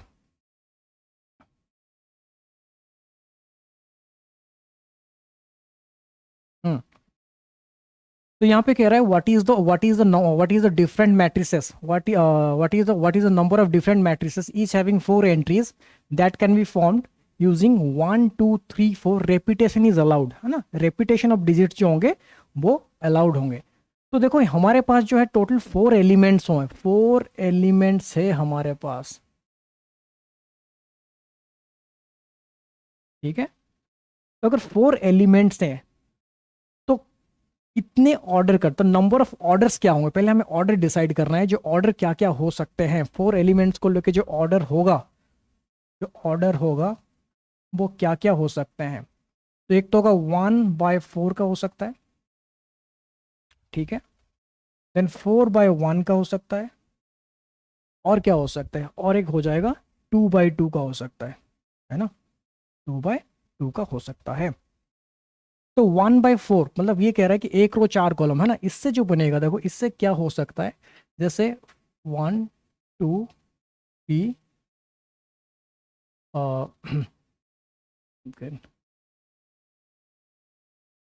1 रो 4 कॉलम, है ना। तो 1 2 3 4, है ना। तो कितने 4 हैं, कितने पॉसिबिलिटीज, 4 पॉसिबिलिटी यहाँ पे है, 4 पॉसिबिलिटी यहाँ पे, 4 पॉसिबिलिटीज यहाँ पे हो जाएंगे। तो यहाँ पे कितना ये आ जाएगा 4⁴, है ना। तो 4⁴, इसी तरह इस सब में भी, इसमें भी 4⁴ आ जाएगा जब 4:1 4/1 का बनाओगे। और 2/2 का भी जब बनाओगे वहाँ पे भी क्या होगा, इस केस पे देखो ये भी इस पे होगा कि हमारे पास ऐसा कोई मैट्रिक्स है और हमारे पास 4 प्लेस है यहाँ पे। तो यहाँ पे कितने पॉसिबिलिटीज हैं, ये फर्स्ट प्लेस में 4 आ सकते हैं, मतलब 1 2 3 4 कोई भी आ सकता है। इस पे भी रेपिटेशन लाउड है, यहाँ पे भी कोई भी आ सकता है, यहाँ पे भी कोई भी आ सकता है। तो ये भी 4⁴ आ जाएगा। और इससे भी क्या आया था, 4⁴ ही आया था। तो जो आंसर है हमारा 3 टाइम्स, ऐड कर दो इन सबको, है ना। तो आंसर क्या होगा, 3 टाइम्स 4⁴। तो ये हो जाएगा 3 × 4⁴ कितना हो जाएगा, 256, 256, है ना। तो 256 अगर है तो 6 × 3 18, तो यूनिट डिजिट 8 है, तो उसका ऑप्शन डी इसका सही आंसर है, ठीक है। मतलब ये देखो कितने ऑर्डर का मैट्रिक्स, मतलब ये पहले है कि हमें क्या कितने एलिमेंट्स हैं, अगर इतने एलिमेंट्स हैं पॉसिबल ऑर्डर देख लो क्या क्या हो सकते हैं पॉसिबल ऑर्डर, तो फिर आप उसको ऐसे सॉल्व कर सकते हो, ठीक है। ठीक है, नेक्स्ट क्वेश्चन पे चलते हैं। हाँ, क्वेश्चन नंबर 22। लेट ए दे रखा है, लेट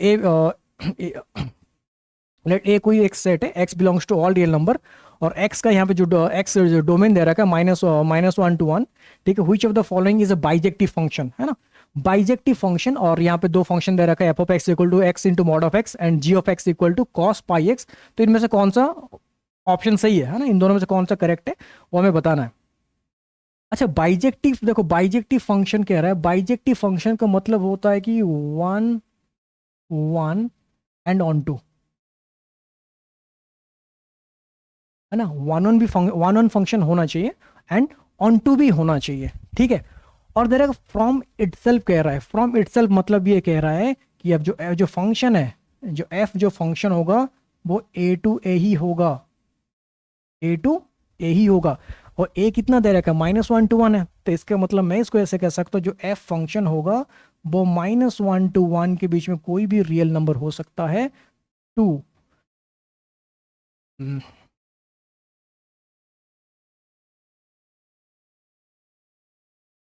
-1 to 1, ठीक है। तो ये सेट में हमें देखना है, तो दे रखा है जो फंक्शन है ना, फंक्शन जो है हमारा, ये कह रहा है -1 to 1 से -1 to 1 के बीच में देखना है। और ये यहाँ पे कह रहा है कि इनमें से कौन सा बाइजेक्टिव फंक्शन है। तो इसको भी देखो ग्राफ से हम कर सकते हैं, तो फर्स्ट ऑप्शन तो ग्राफ से ही हो जाएगा। फर्स्ट वाला जो पार्ट है, जो एफ ऑफ एक्स दे रखा है कि एफ ऑफ एक्स क्या दे रखा है, एफ ऑफ एक्स दे रखा है x into mod of x दे रखा है, ठीक है। तो अगर इसका ग्राफ हम प्लॉट करेंगे इसमें, तो ये हमें पता चल जाएगा क्या होगा। देखो इसका अगर ये कहेंगे तो ये हो जाएगा x², है ना। x² होगा जब x greater than equal to 0 होगा, मॉड ऑफ x की बात करें, और ये -x² होगा when x is less then 0 हो जाएगा। तो अगर इसे ग्राफ प्लॉट करें तो ग्राफ कुछ इस तरह आएगा, x ओ एक्स डैश वाई वाई, ठीक है। ये कह रहा है कि y इक्वल टू एक्स, हाँ, और ये -1 to 1 के बीच में लगे, ये हो गया माइनस सब +1 और ये हो गया -1, तो ये कुछ ऐसा आएगा, ठीक है।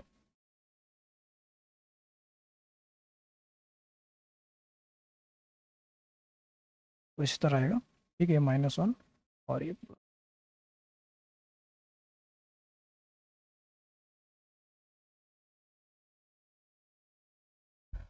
ठीक है।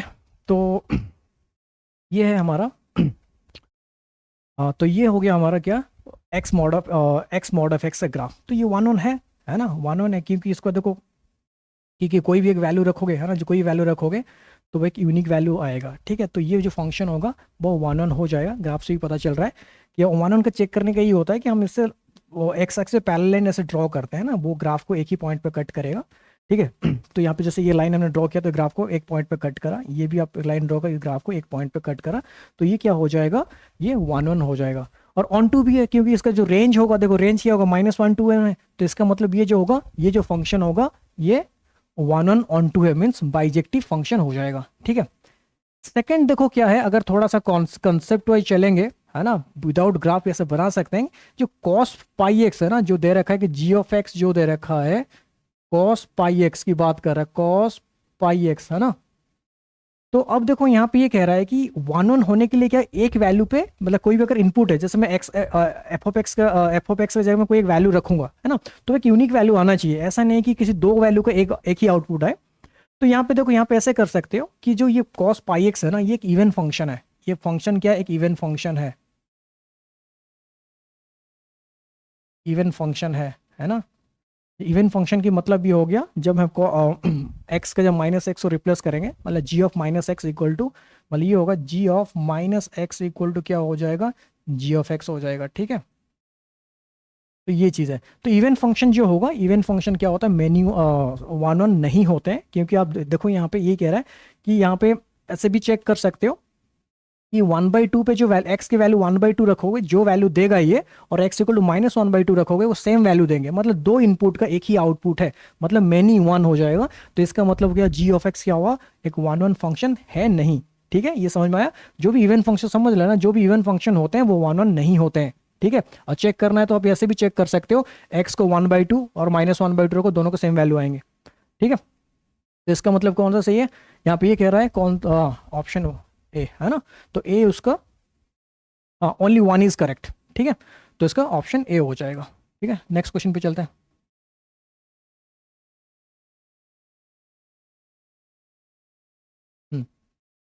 नेक्स्ट क्वेश्चन देखो, नेक्स्ट क्वेश्चन क्या कह रहा है आपका, नेक्स्ट क्वेश्चन ये कह रहा है, let are be the relation on the open interval -1 to 1 and is given by this, है ना, ये रिलेशन हमें दे रखा है, x comma y in order pairs और mod of x plus y is less than 2 दे रखा है, then which of the following, अच्छा यहाँ पे वो चेक करना है, रिफ्लेक्सिव सिमेट्री एंड ट्रांजिटिव की बात कर रहा है, ठीक है।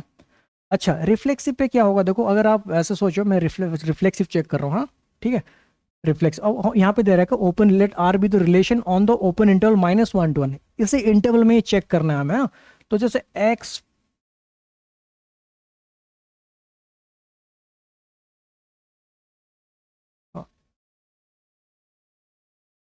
हाँ, जैसे यहाँ पे दे रखा है कि x प्लस वाई का मॉड इज लेस देन 2 है, ठीक है। और रिफ्लेक्सिव पे क्या होता है, रिफ्लेक्सिव में क्या होता है, हम दोनों को इक्वल लिया जाता है ना। तो यहाँ पे जैसे मेरे को x की बात करेंगे, तो आप ऐसे रखो रिफ्लेक्सिव के लिए,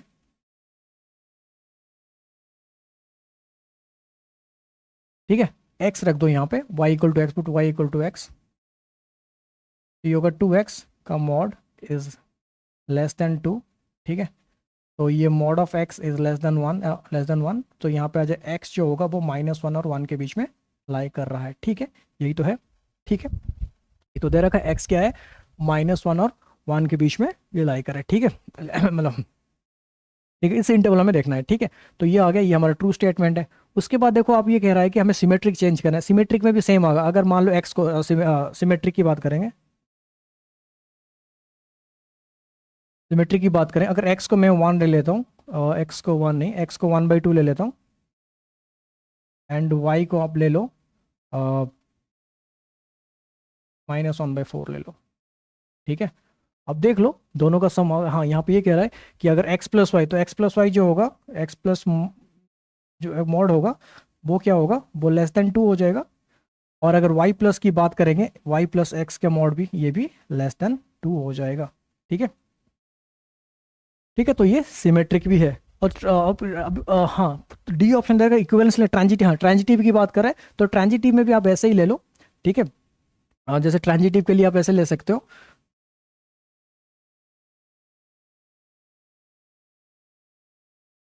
ठीक है। कोई वैल्यू हुई x 1/2, y -1/4, और z आप ले लो 1/4 ले लो, है ना, ठीक है। तो ये चीज़ होगा कि अब यहाँ पे ये कह रहा है कि x प्लस, हाँ x प्लस वाई देखो, x प्लस वाई है ना, x प्लस वाई जो है वो <2 है, ठीक है।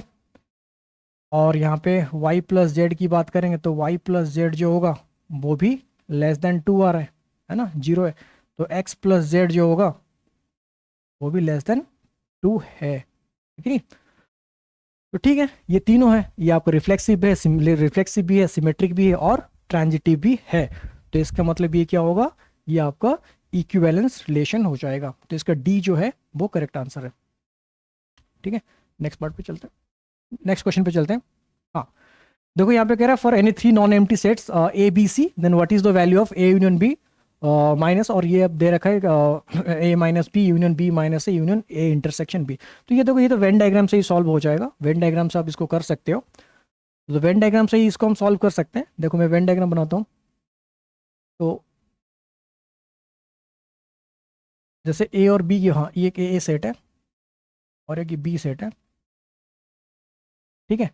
तो ये वाला जो पार्ट है ना,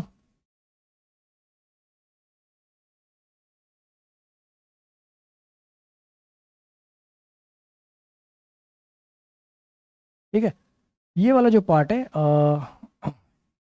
ये जो, हाँ ये ए माइनस बी है ना, और ये जो है बी डिफरेंस ए है, और ये जो है ए इंटरसेक्शन बी है, ठीक है। अब देख लो। हम्म, तो यहाँ पे क्या कह रहा है कि ए डिफरेंस बी, तो ये वाला पार्ट यूनियन बी डिफरेंस है, तो ये वाला पार्ट यूनियन ए इंटरसेक्शन बी, तो ये वाला पार्ट, तो क्या हो जाएगा, ए यूनियन बी तो आएगा, है ना। तो ए यूनियन बी, ये क्या हो, A union B minus A union B is a null set. तो इसका क्या होगा, ऑप्शन ए उसका सही आंसर होगा, क्योंकि ए यूनियन बी से ए यूनियन बी को माइनस करो, क्योंकि इन तीनों का जो यूनियन है वो ए यूनियन बी है, ठीक है। नेक्स्ट क्वेश्चन देखते हैं, question number 25। If A B C are the sides of triangle A B C, then what is the value of this determinant, है ना।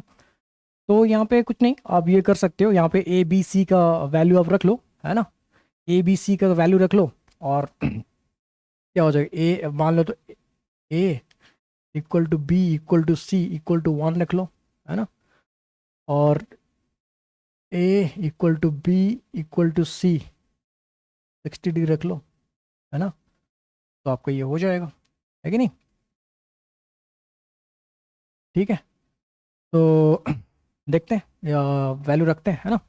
तो कितना होगा, डिटर्मिनेंट ऑफ, डिटर्मिन ये हो गया ए, मतलब ये हो गया ए 1 हो जाएगा, और ये होगा साइन 60 √3/2,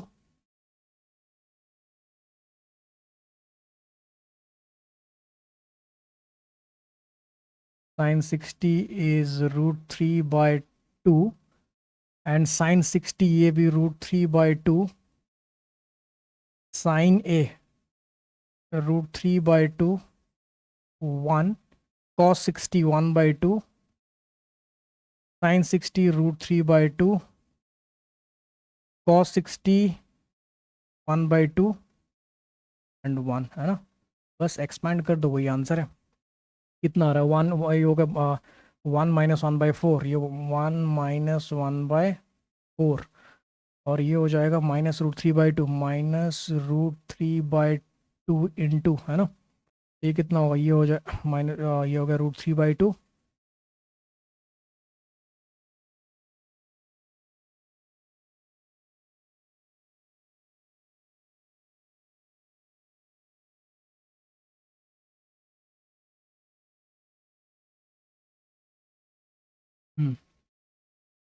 तो ये कितना हो जाएगा, ये हो गया minus root three by two, root three by two one one minus one by four, ठीक है। और ये हो जाए रूट थ्री बाई टू, ये हो गया minus root three by two, sorry root three by two minus root three by four, minus root three by four plus root three by two, root three by two into ये होगा root three by four, root three by four, root three by four minus root three by two, minus root three by two, ये आ गया, है ना।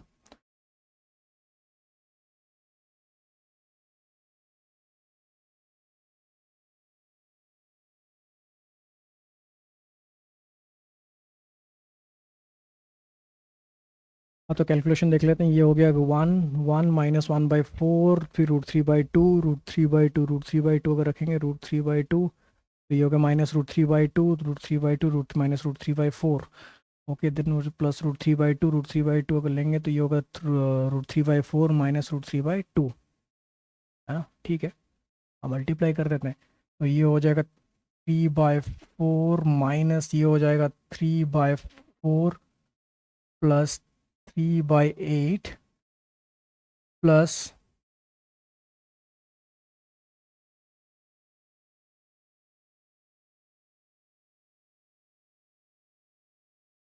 Plus three by eight minus minus three by four, है ना।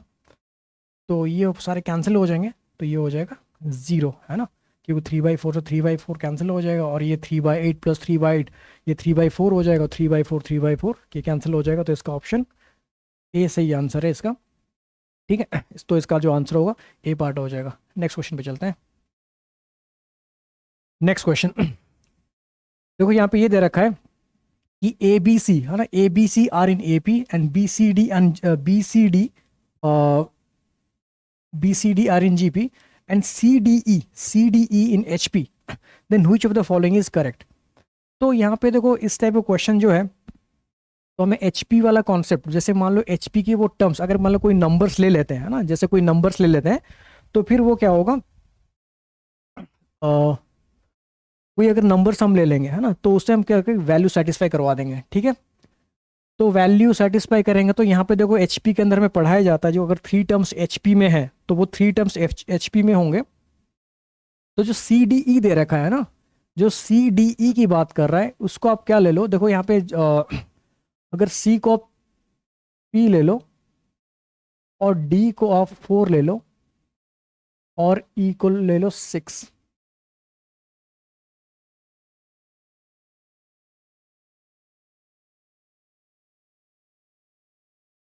ठीक है।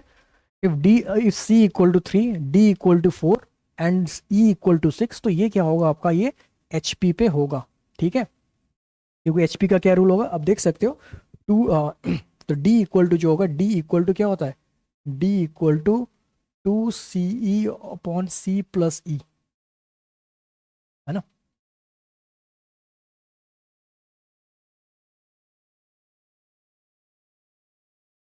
ठीक है, तो ये होता है, तो ये जो नंबर है थ्री फोर सिक्स होंगे, ये हमारा एच पी पे रहेंगे। तो यहाँ पे ऐसे कर सकते हैं, तो देखो यहाँ पे आप ले लो क्या कहते हैं, सी सी को ले लो थ्री, ये हो गया थ्री, और ये हो गया फोर, और ये हो गया सिक्स, है ना। तो सी डी, तो ये हो जाएगा थ्री, और ये हो जाएगा फोर, ठीक है। तो बी क्या होगा, बी क्या हो जाएगा, बी जो होगा, क्योंकि क्योंकि हमारा क्या होता है जीपी में, तो जो सी स्क्वायर होता है, C square equal to B into D होता है ना। तो C square nine, nine equals to B into D, B into D मतलब हो जाएगा बी इंटू फोर, तो बी जो होगा वो नाइन बाई फोर आ जाएगा, तो ये हो जाएगा नाइन बाय फोर, है ना। तो बी का जो वैल्यू आएगा वो कितना होगा, वो नाइन बाय फोर आ जाएगा। तो बी यहाँ पे जो आएगा वो नाइन बाय फोर है, बी क्या है, नाइन बाय फोर है, ठीक है। और बी नाइन बाई फोर है, तो सी ये थ्री है, और ये नाइन बाई फोर है, तो ए क्या हो जाएगा, है ना। तो ये होता है कि जो नाइन बाई फोर होता है, जो होगा b इक्वल टू a+c/2 होगा। तो a+c मतलब a प्लस सी कितना है 3/2 हो जाएगा। ठीक है।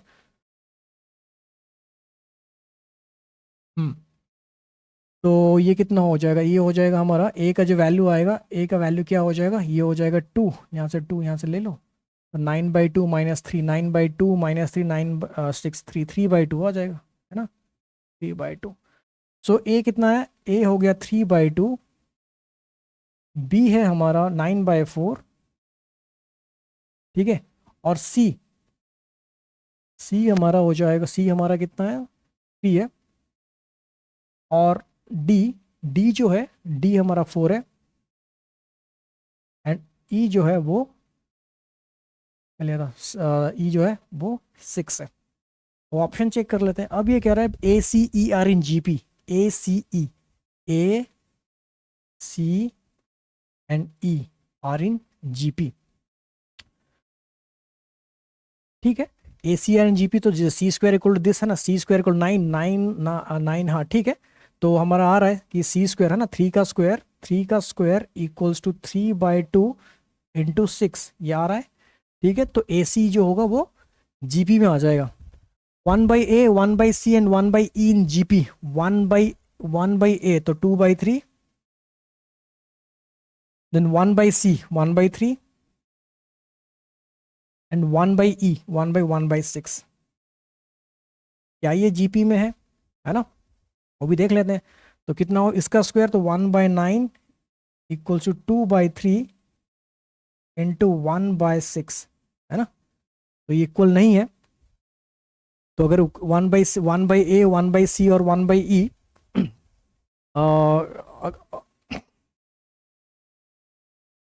1/A 1/C 1/E एक बार फिर से चेक कर लेते हैं। 1/6 1/E 1/6,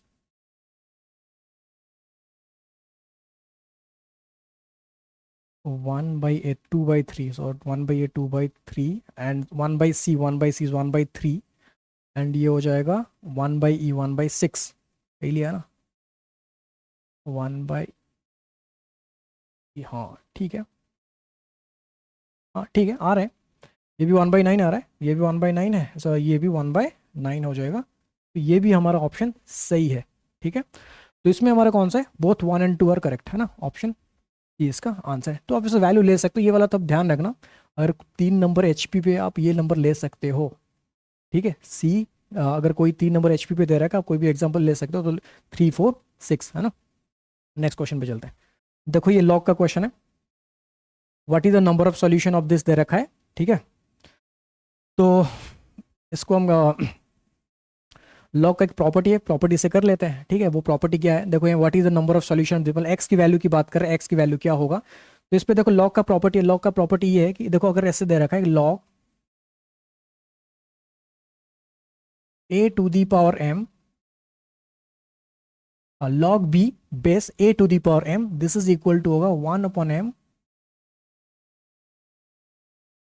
log b base a, right. तो ये हो जाएगा। तो इस प्रॉपर्टी से फिर ये क्वेश्चन सॉल्व हो जाएगा। तो क्या होगा, देखो यहाँ पे हो जाएगा log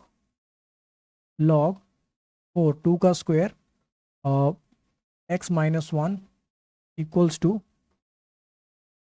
log x-3 बेस 2। ठीक है। तो ये हो जाएगा। तो इस पे एक चीज़ ध्यान रखना है कि जो log x जो होता है, जैसे हमने जैसे क्या ध्यान रखना है, देखो जो log x बेस a होता है, तो यहाँ पे जो x होता है ये पॉजिटिव होता है। यहाँ पे क्या, जो x जो होगा वो ग्रेटर देन 0 होना चाहिए। तो इसके लिए हम यहाँ पे ये कह सकते हैं कि यहाँ पे जो होगा, जो यहाँ पे जो ये आएगा कि x-1 भी, ये भी ग्रेटर देन 0 होना चाहिए, और x-3 भी ग्रेटर देन 0 होना चाहिए। अब इन दोनों से हमने देखा कि x-1 is greater then 0 and x-3 is greater then 0। तो इस पर जो आएगा, जो x जो होगा वो ग्रेटर देन 3 होगा। जो भी सॉल्यूशन आएगा उसका, जो भी सॉल्यूशन आएगा वो मोर देन 3 होना चाहिए। ठीक है। अब तो नहीं, सॉल्व कर लो इसको। तो ये होगा half of log base 2 x-1, और ये हो जाएगा log x-3 बेस 2। ठीक है।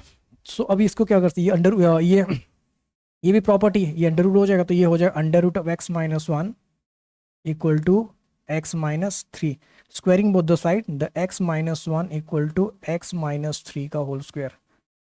तो सॉल्व करो तो ये हो जाएगा x minus one equal to x square minus six x plus nine. तो इसको जब सॉल्व करेंगे तो ये होगा x square minus seven x plus ten equal to zero. तो जो x की जो वैल्यू निकल के आएंगे वो 2 एंड 5 हो जाएगा। ठीक है, x की value 2 and 5, but x is greater then 3 कह रहा है, तो 5 इसका सॉल्यूशन होगा। तो this the what is the number of solution पूछ रहा था, the number of solution is 1। तो option this is correct, then the option B is right. Okay, so ये प्रॉपर्टीज बेस्ड था, ये प्रॉपर्टी ऑफ लॉगरिथम का क्वेश्चन है। ठीक है, तो आप इसको ऐसे कर सकते हो। ठीक है, नेक्स्ट क्वेश्चन बाद में। हाँ, देखो ये भी एक लॉगरिथम का क्वेश्चन है, लॉगरिथम प्रॉपर्टी का क्वेश्चन है। तो इस पे क्या है, देखो ये दे रखा है for x is greater than equal to y is greater than one. तो ये दोनों जो वैल्यू है एक्स और वाई के जो वैल्यू है मोर देन वन है, देन और ये दे रखा है log x by y base x plus log y by x base y equals to k, then the value of k never be equal to. अच्छा ठीक है, तो यहाँ पे देखो लॉग का जो प्रॉपर्टी है ना, लॉग का जो प्रॉपर्टी है क्या है, जिसे वो अप्लाई हम करते हैं।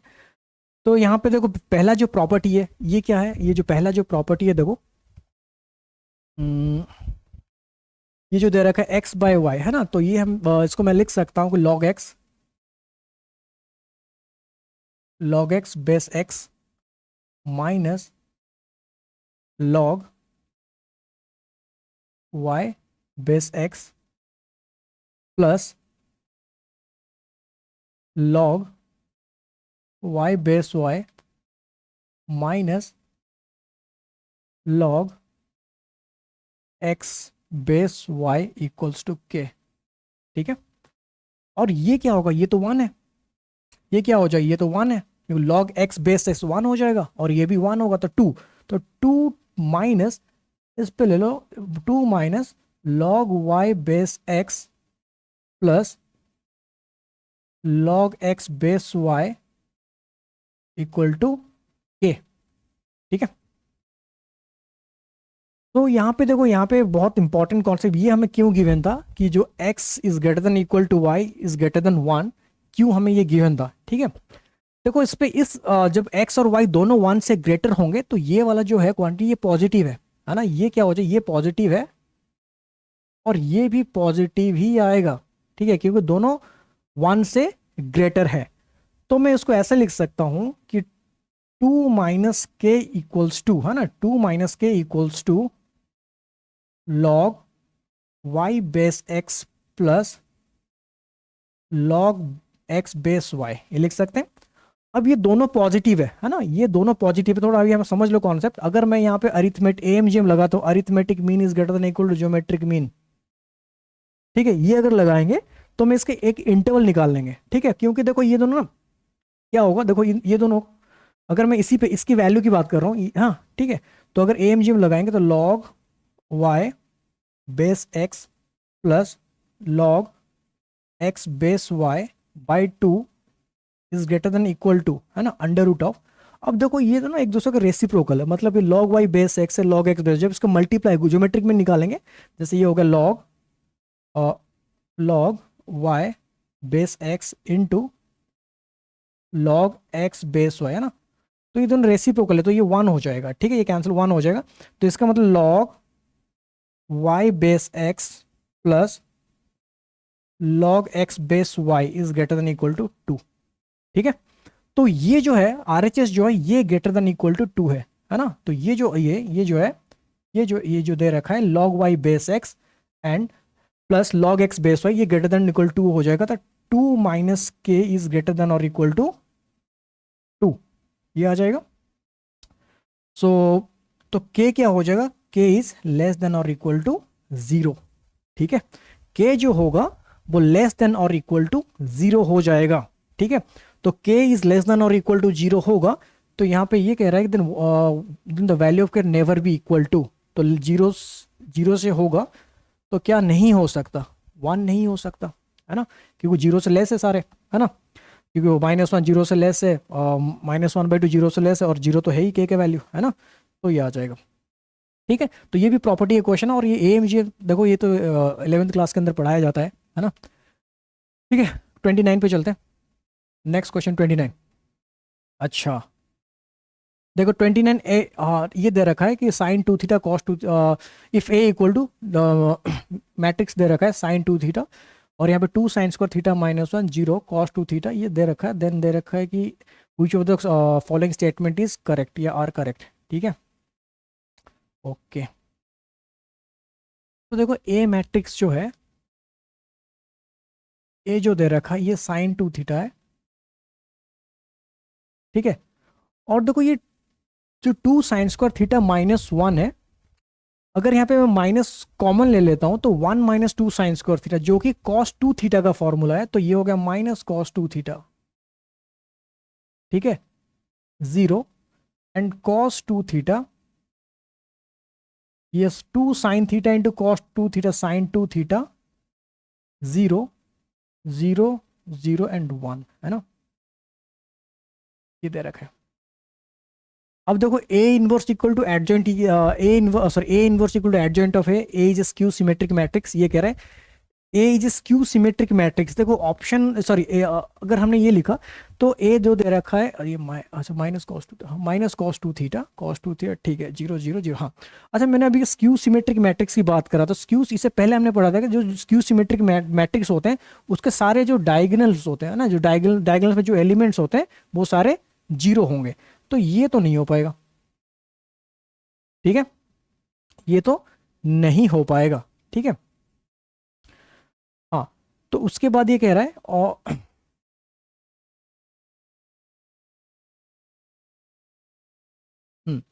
अगर एक बार इसका डिटर्मिनेंट निकाल के देखो, डिटर्मिनेंट जब निकालोगे ना तो डिटर्मिनेंट क्या आ जाएगा, determinant of A equals to जो हो जाएगा वो 1 हो जाएगा। ये साइन स्क्वायर थीटा और ये कॉस स्क्वायर थीटा ये 1 हो जाएगा, है ना। तो डिटर्मिनेंट जो होगा ये 1 हो जाएगा। इसका मतलब ये होगा कि हाँ,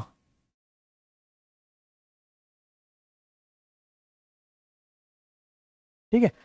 तो ऑप्शन, पहले ऑप्शन पे चलेंगे। पहला ऑप्शन क्या दे रखा है, ए इनवर्स, है ना, A inverse equal to adjoint of A की बात कर रहा है। ठीक है, तो देखेंगे कि, है ना, अगर देखेंगे तो दोनों साइड ए से दोनों से अगर मैं ए से मल्टीप्लाई कर देता हूँ तो A into A inverse equals to A into adjoint of है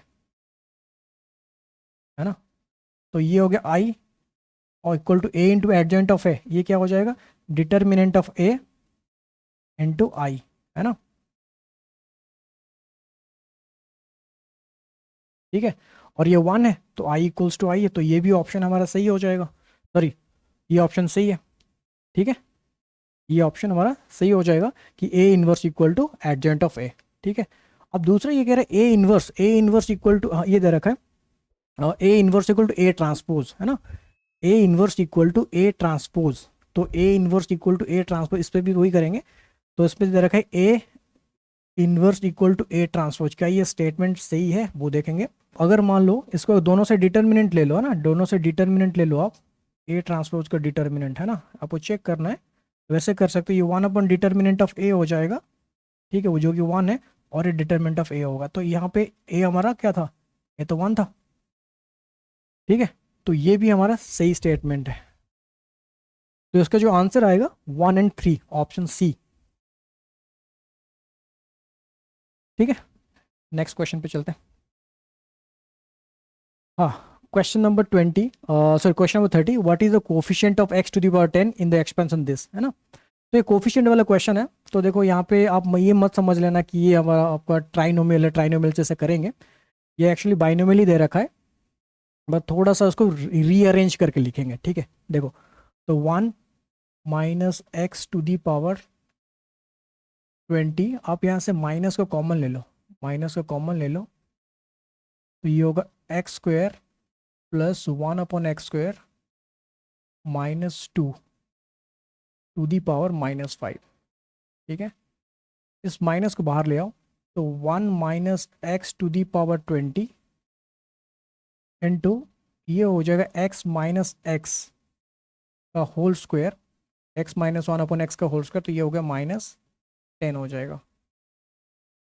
ठीक है,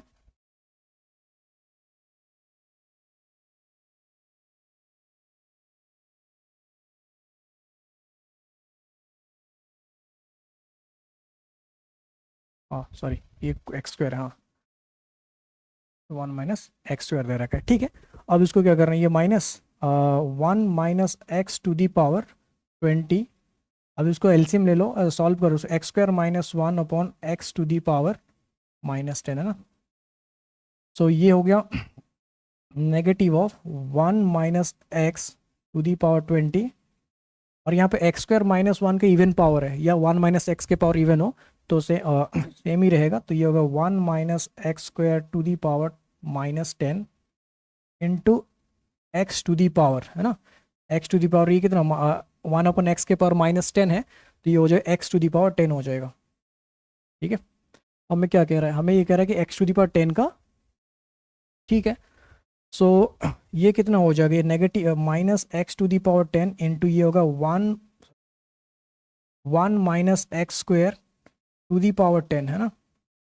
तो x⁻10, तो ये हो जाएगा -x⁻10, और उसको एक्सपेंड कर लो तो ये कितना होगा 1 - 10c1 x², ये ऐसे चलता जाएगा। ठीक है, तो इसका मतलब x⁻10 जब मल्टीप्लाई करो तो कोफिशिएंट कितना हो जाएगा, -1 हो जाएगा, तो इसका ऑप्शन ए आंसर है। ठीक है, ठीक है, समझ में आया। बस यही कि ये मत समझना कि ट्राइनोमियल दे रखा है, ये आपका बाइनोमियल से भी हो सकता है। ठीक है।